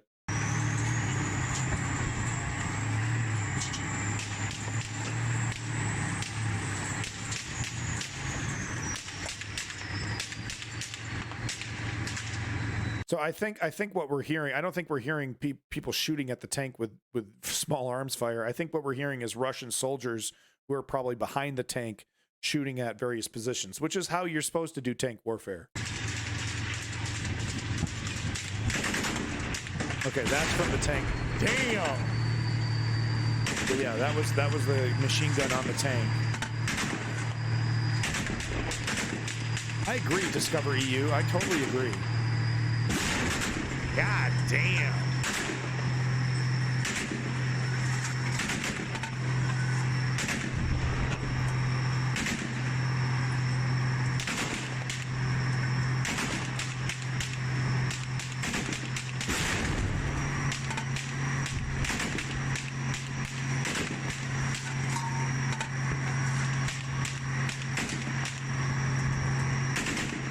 So as you can see, I mean, as you can see, you know, World War II era equipment still fucks. I don't think anyone wants to be in any of these buildings, right? They are absolutely still dangerous, the Russian military. Let's not get it twisted.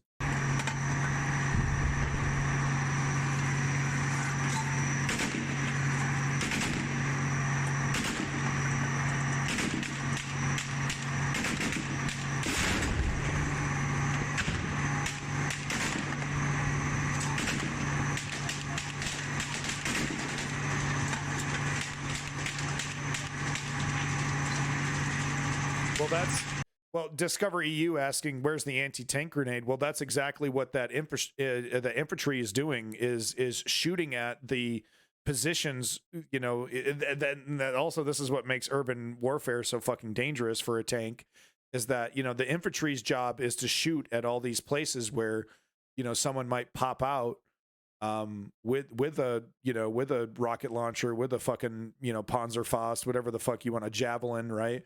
So that's their role, is to make sure that that you don't have an opening to fire one. I have no doubt though that this motherfucker got a javelin kiss. I have no doubt.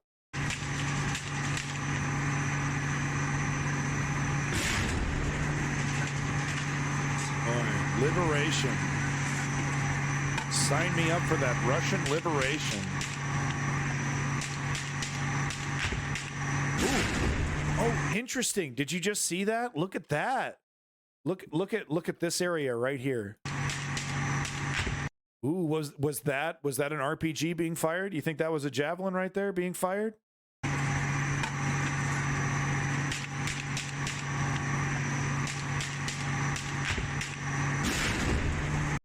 Fuck, man. If that guy did not have enough time to get out of there.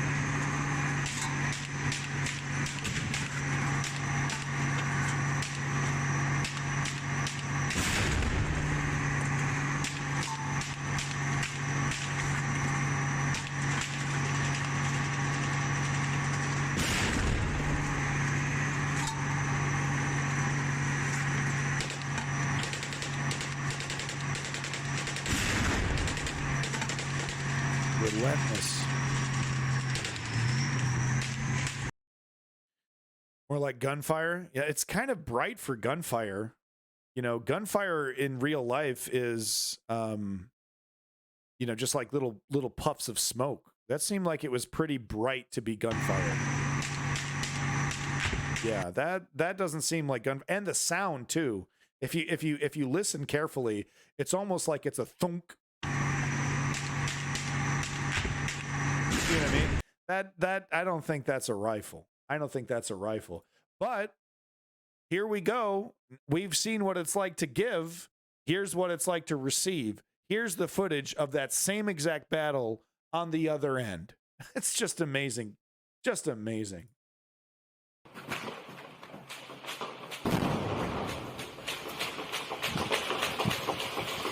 And you can hear the infantry. It's the same pattern. God damn.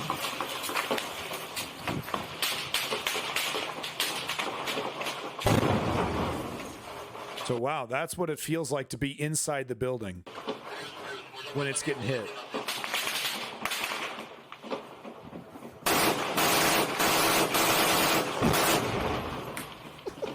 Fuck nuts.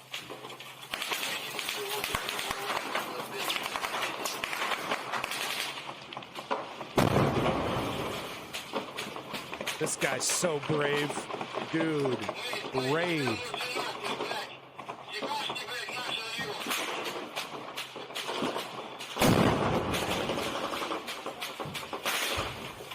Yeah. And this ain't no video game, folks. You notice how he's not peeking the same fucking windows and the same corners, right? He shot a couple shots and now he's nowhere, you know, he's like, I ain't peeking that, because he knows that this area is now being targeted. Can't target it forever though.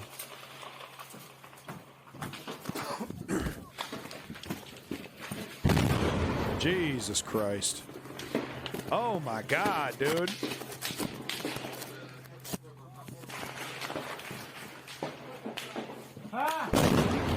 Блядь! Fuck.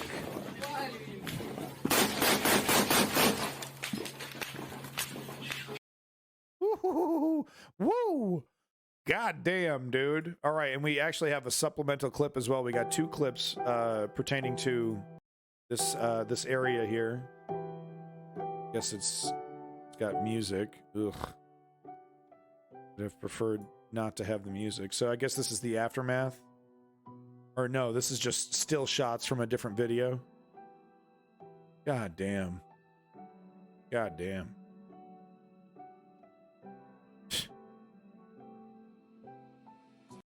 Boy.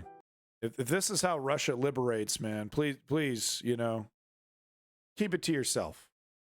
Amazing video. Thanks once again to your boy Davey for providing these 2 amazing clips. Loved it. Loved it. All right, so we're on to our final video of the day. It's your boy Dennis. Everyone fucking loves Dennis. Everyone's favorite Ukrainian was living in Kyiv just recently, had to get the hell out of there. He's got planes to fly, but he also has an obligation to fulfill. So here we go. Update from Ukraine. Situation in Bakhmut. Putin agreed to lose 300,000 soldiers in Ukraine. Yeah, Russia with no mercy. My name is Dennis, and this is the latest update on Ukraine. And here we have the eastern part and the tactical map. Sure, Jode. I'll show that video at the end there. We get a look at Mariupol before the war. Go ahead and give me that link. Was just released, so let's review it. The main idea of the Russian Federation is to get closer and take over the Kramatorsk and Slavansk, which are the main residential areas still under control by Ukrainian forces, but they are quite far away from Bakhmut and from the front line itself. And that is why Russia have to take Bakhmut on their way to get Kramatorsk and Slavansk, because it's also a populated city, at least it used to be. Now most of the civilians were evacuated from the area, by the way, from Kramatorsk and from Slavansk as well. However, the problem for Russia is that Ukraine was able to build a huge defense line in the city and across the front line, so that is why Russians are trying to bypass the area and encircle Bakhmut from north and south. Also, they have the main vector attack just towards the city. Their secondary target is to take control over Bilohorivka on the north near to Lysychansk, and here all over this area to ensure that Ukrainian army wouldn't dare to attack Lysychansk. Now the front line is very close to the city. What the fuck? Oh God, We gotta purchase in the merch store. Big fucking props to your boy LA Lenny getting more of that garbage fuel merch. Thank you so much, Lenny, for purchasing God is Dead. What even is that? I don't even know. What did you order? What is called God is Dead in my merch store? Thank you for ordering that. Big props. Biggest financial supporter of the stream by far, Lenny. What did he even order? What did he order? I don't even know what he ordered. Thank you, Lenny. Not as cold as Canada. He got the God is Dead. Oh, he got the beanie. He got the beanie. Congratulations. He got the hat. Got that exclusive Garbage Fuel hat. That Garbage Fuel merch. One of a kind. You can't get Garbage Fuel merch any other place. Big props. You want that Garbage Fuel merch. There it is. Thank you big time, Lenny. Thank you for your financial support of the stream. Garbage Fuel, the #1 drink mix company in the world. Thank you so much. You're awesome. Thank you so much, Lenny. Love it. I was wearing my Garbage Fuel hoodie the other day. I should wear it on stream. What am I doing? I gotta wear my own merch.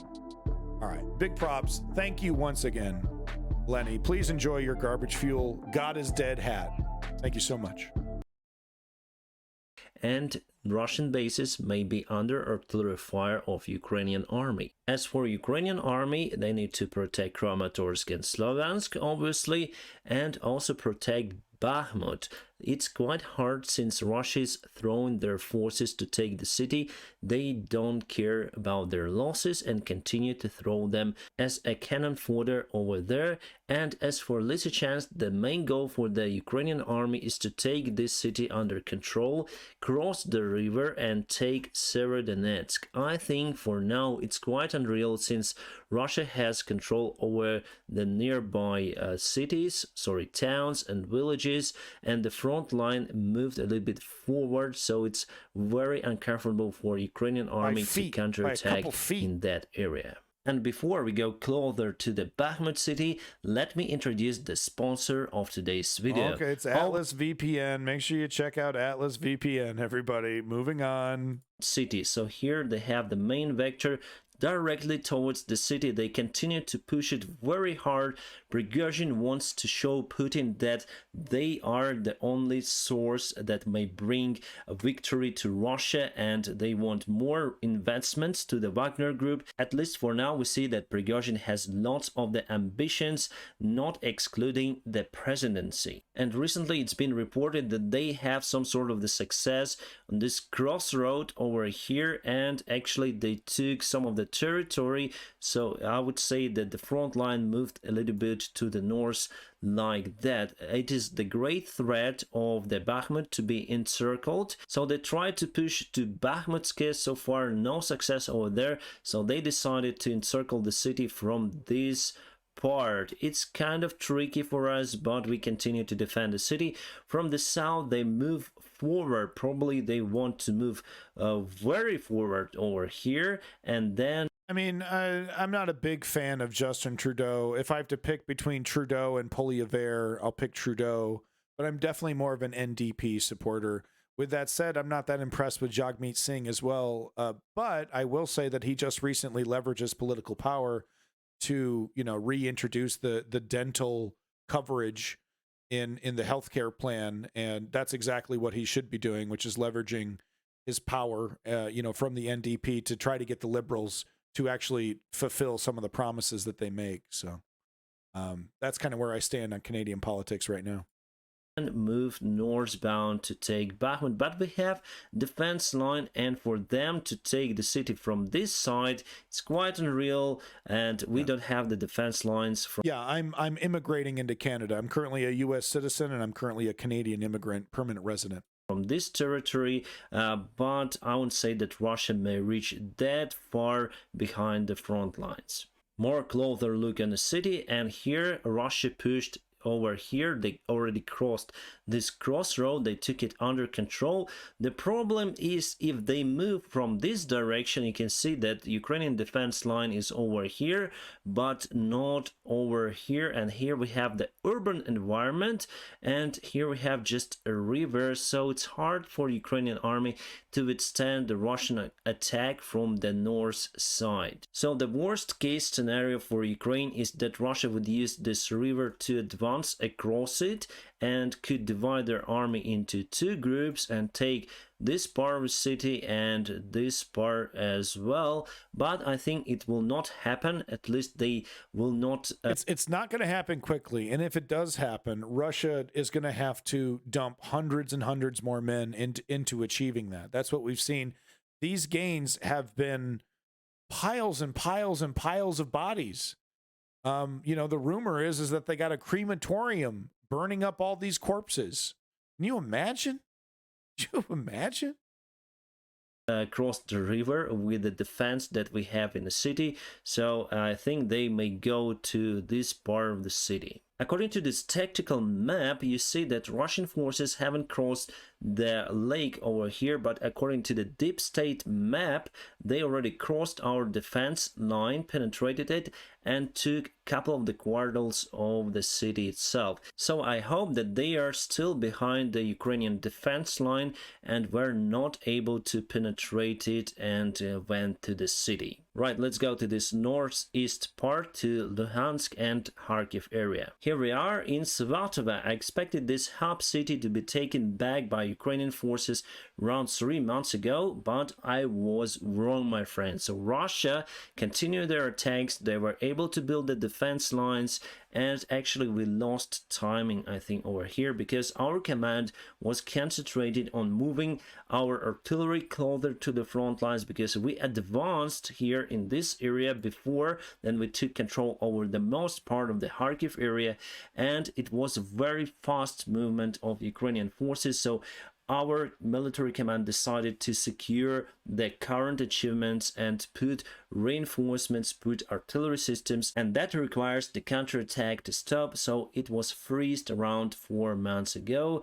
Unfortunately, we see that Russia used it and now tries to get control over the neighboring villages across the front lines unsuccessfully. Near to Donetsk, Russia continued their attacks towards Marinka and Novomikhailivka, and here in the north. And also it's been reported that Donetsk got some of the fire into the residential buildings. Ukrainian side says that it's Russia itself destroying. Yes, Animated Virtue, we did cover that. Unfortunately, I can't show the video because it's someone getting shot in the head. But yeah, very chilling video. Just walks up, shoots the guy in the head.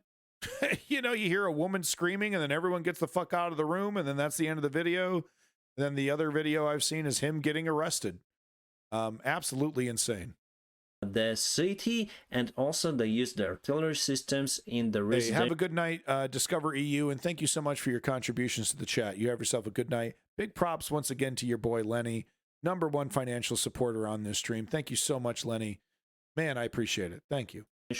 Parts of the city, so maybe Ukraine fired back towards those artillery systems. The population of Donetsk city decreased dramatically. Men were taken to fight on the front lines for Russia. Women just... Yeah, Jode. Yeah, exactly. You never want to underestimate your enemy, even if it's a clownish one like Russia. Yeah, thanks again, Lenny. Seriously. Thank you.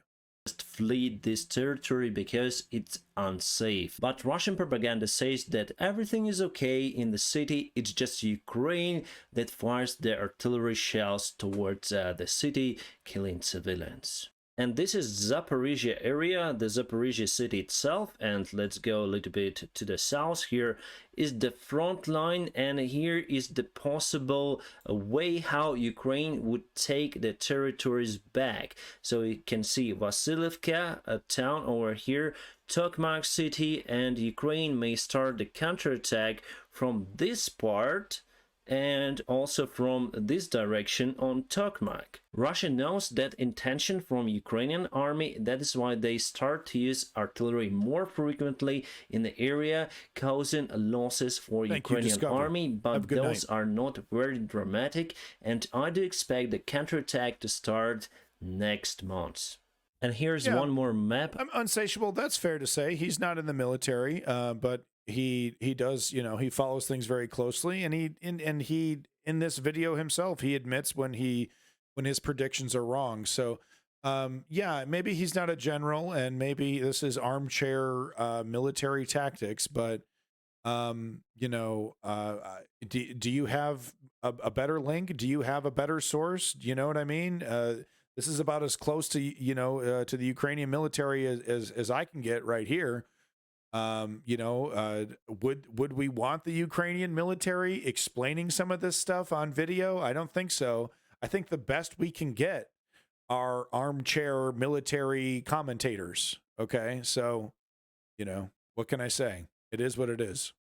Of the Bakhmut city, and it shows that Russians are still in the city suburbs, and the pink one, you can see that Russia presence. So they have some of the presence very close to the city, I've seen but that general are from not CNN. in a city itself. I mean, not in Sky a News as residential well. area. Russia started to send the kamikaze Shahed drones from the Russian territory and not from Crimea because they do afraid of the possible Ukrainian attacks on those drones or bases of those drones. Just to remind you, they lost many of them on the ground, including Iranian instructors. And yes, Oops. Russians still have to take Iranian instructors, pilots and technicians with them because the Shahed drones is very sophisticated weapons for the Russian army. According to the Wall Street Journal article, Putin ordered Kadyrov to kill Zelensky during the February attack on Kiev. And I think that this information is correct since Kadyrovites were already in a city and mostly they were destroyed on their way. Yeah, Davey, that's a good point. Davey's pointing out that most of the better sources don't make videos; they make tweet threads. Yeah, there's the Ukrainian weapons tracker. That's a great Twitter resource, and there's many others like it. That is a good point. Yeah, a lot of the most reputable sources aren't actually making videos for us to watch. I trust Dennis. So, look, he's doing the best he can, and he gladly admits, hey, I was wrong about this prediction. I was wrong about that prediction, and that's good enough for me. But some of them actually entered through the main road that connects the western side of Ukraine with Kiev, and they haven't even reached the city center. They were destroyed on the way with the help of our territorial defense. Yeah, these guys got fucked. Kadyrov's main general, Magomed... Yo, this guy got fucked, man. What was he talking about? Remember all that big puffy propaganda, sweeping drone video that he made? And then day one, his military got literally fucked. Tushayev lost his life in the try to reach the center part of the Kiev to kill Zelensky. So the assault was really poor planned from the Russian side. They didn't expect that we will resist that hard in Kiev and many areas across the front lines. I thought and they were one going to more roll evidence of the lack of the competence from the Russian generals and poor planning comes from the New York Times article. They showed the detailed plan of the Russian forces movement to reach Kiev. The soldiers had the order to reach Kiev in 18 hours. The first divisions that were on the way were Russian special forces as Omon and Sober that had no any experience fighting on the front lines. They have experience in beating their own citizens. It's internal militia special forces, so they were sent just ahead towards Kiev, and all the columns of those Omons and Sobers were totally demolished. It seems like Russian generals live in parallel reality. I mean, is this like the final times, that like the last radio communication or something? I mean, if you look at it, it's like 1455, 1536, 1537, 1540. It's just blown up. Expected Ukrainians and Ukrainian army to basically greet Russians in Kiev or something. So that's the main reason actually for the Russia to lose this war. Lack of competence of their own generals, and those generals, the generals of Russia that did those mistakes, they haven't been punished. Even Ukrainian generals were punished. As I told you, Zaluzhny dismissed 10 of the generals, and the Ukrainian general who was responsible for the south part of the front lines and who messed up his job, and Russia in the beginning of the war took the vast territories on the south, so somehow this general put the bullet in his head. One more interesting information from the New York Times. United States tried to prevent Ukraine from killing Russian Chief of Staff Gerasimov during his attendance of Donbass. So he went there, I think, during the summertime, but Ukraine said it's too late. They started the mission to eliminate this guy. Unfortunately, this didn't work out for Ukraine. Gerasimov is alive now, but his deputies and some of the soldiers who were protecting the area, those were killed. And the United States wanted to prevent Ukraine from doing this execution because they did afraid of the war between Russia and Ukraine. It was in the beginning. I think now they changed their mind. And today it was the meeting of Putler and his generals, top generals like Surovikin. Look at this face, very unhappy. Something wrong there. And Gerasimov himself, we were talking about him, and Shoigu. All of them look quite disappointed. CIA director said that there are no any signs that Russia is really getting prepared Uncle to Fester use looking motherfucker, nukes totally. against any kind of the country. And he said that the main reason for Putin, his circle, his military and propaganda media telling about the nukes is to intimidate the world. It's their main goal. Really, they do afraid of using nukes. And there is something wrong again in Russia. This is Vladivostok, far east part of the Russian Federation. Someone lit a cigarette. And this is the warehouse. We don't know what is there, but it's on fire. Our military intelligence representative said that Russia, for now, for this... I'm sorry, I know this guy's Ukrainian, but come on, man. Look at that face, dude. Jesus Christ. I don't know, Mr. Bond. Maybe you should die. This guy just needs a scar right here. He just needs a scar right here. Talk to me, Mr. Bond, about how we need to work with Russia. Day is not ready to attack Ukraine with the massive attack as it was in February this year. But we're gonna see in 1 or 2 months whether there's gonna be the change. What are you talking about? I am smiling. In the Russian forces on the north side from Ukraine, and also they may attack not just Kyiv but many parts. Still, they may try to do one more massive advancement, but it will be the last one for the Russia itself. Russia got one more Iranian drone delivery, so what they do, they receive parts of the drones, assemble them in Russia, and call this drone Geran and say that they produced them in Russia. But basically, those are Iranian-made drones. The last delivery from Iran is smaller. Is that your version of Blofeld? He looks just like Blofeld with the scar and everything. It's so funny, you know the character. But yeah, that's exactly who I was thinking of from James Bond, you know. He's petting the kitty. Compared to what they had before, like 2 months ago, but still they have some of them, and they will use them to attack Ukrainian civilian infrastructure in the future. We got the unconfirmed information that Russian forces are leaving Kakhovka and Novakakhovka on the other part of the Dnieper River in Kherson region, so they're leaving to Nizhny Surogosy, to this part. Why they do so? Because they are under artillery fire, and probably to reduce the casualties they move further away. New York Times saying again that Putin is ready to lose around 300,000 soldiers in this war. For now, officially, they lost around 100,000 soldiers, but that excluding Wagner soldiers, Rosguard and volunteers. And that means that Putin will not stop at least next year and will try to get as many territories as possible from Ukraine. It's bad sign for obviously civilian population, for our soldiers, but we don't have other choice rather than to fight for our land. This is crazy New Year in Russia. You can see the armor vehicle and Ded Moroz, so it's not some... Holy shit, Russia, you are drunk.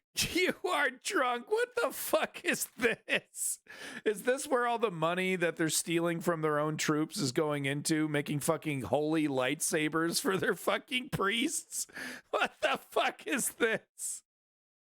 How about instead of buying fucking portable lampposts for your priests, you actually get some food to your soldiers on the front lines, you fucking morons? Hey, does this shoot out ramen noodles? Because they need some food. Santa, even though Santa and Ded Moroz is coming out of the Saint Nicholas. Yes, we have that. Is this Command and Conquer Yuri's Revenge? It's fucking, you know what I mean? Like, what the fuck is this? Religious guy. And in Ukraine, we still have Saint Nicholas. I think in Western countries, you do have the same, probably. But in Russia, they have this old man Frost, or I call him Uncle Frost. It's like alcoholic name, nickname or something. So they put him to the BTR and with the Russian flag they drive him somewhere, right? So it's the army advertisement more than New Year's celebration. Japan starts the biggest investment program to their army It's a rod. It's a rod, not a staff. Is it what is it, a nuclear rod from Chernobyl? What the fuck? World War II, and they will have the third world biggest army budget after United States and China. I think that democracy should carry that power, and we should put the end to autocracy, to dictatorship, as in Russia, China, North Korea. That is why you have to carry lots of the weaponry to withstand the aggressions from those dictators. And those are the great news for United States as well, because Japan is the close United States ally in Pacific region. And again, from New York Times, Putin recognized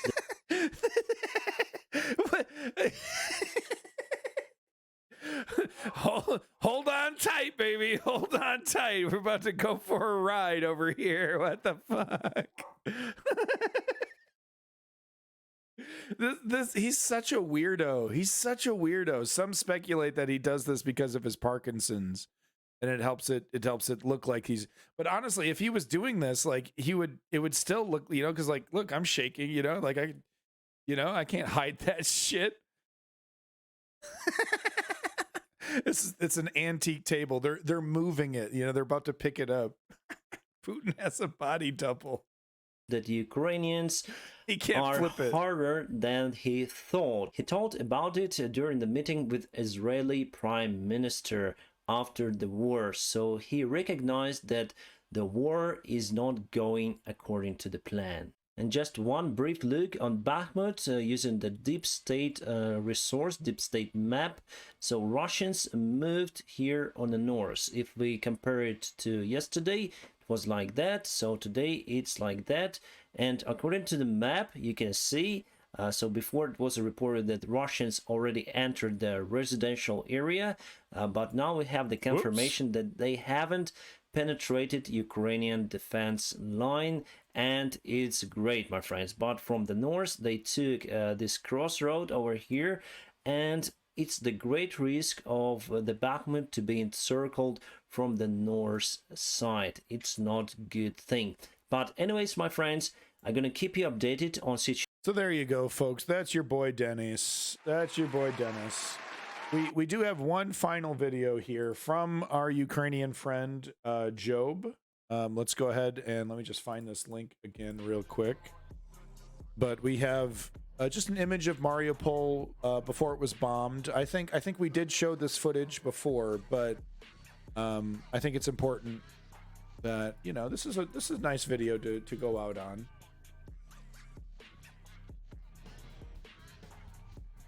Video, I think it is. Yeah, beautiful place, and does not deserve to be ravaged and raped by a jealous and ignorant empire.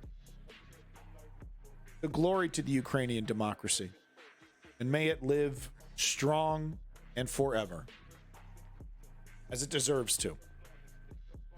Ukraine isn't asking for much. It's not asking for much. It really isn't. It's asking for the territory it was promised in 1991. Not too much to ask. Those are Greek flags. Uh-oh. Is this not Ukraine? Is this Greece? Oh, it's fine. Glory to all democracies. All right, we got to hand out some motherfucking garbage fuel awards here real quick. Hold on. Thank you so much, YouTube. Have a good day. That was my Ukrainian coverage. Please like and subscribe and check out the link in the description. Come on over to the Twitch, and we have lots of good times off camera, I assure you. Thank you so much.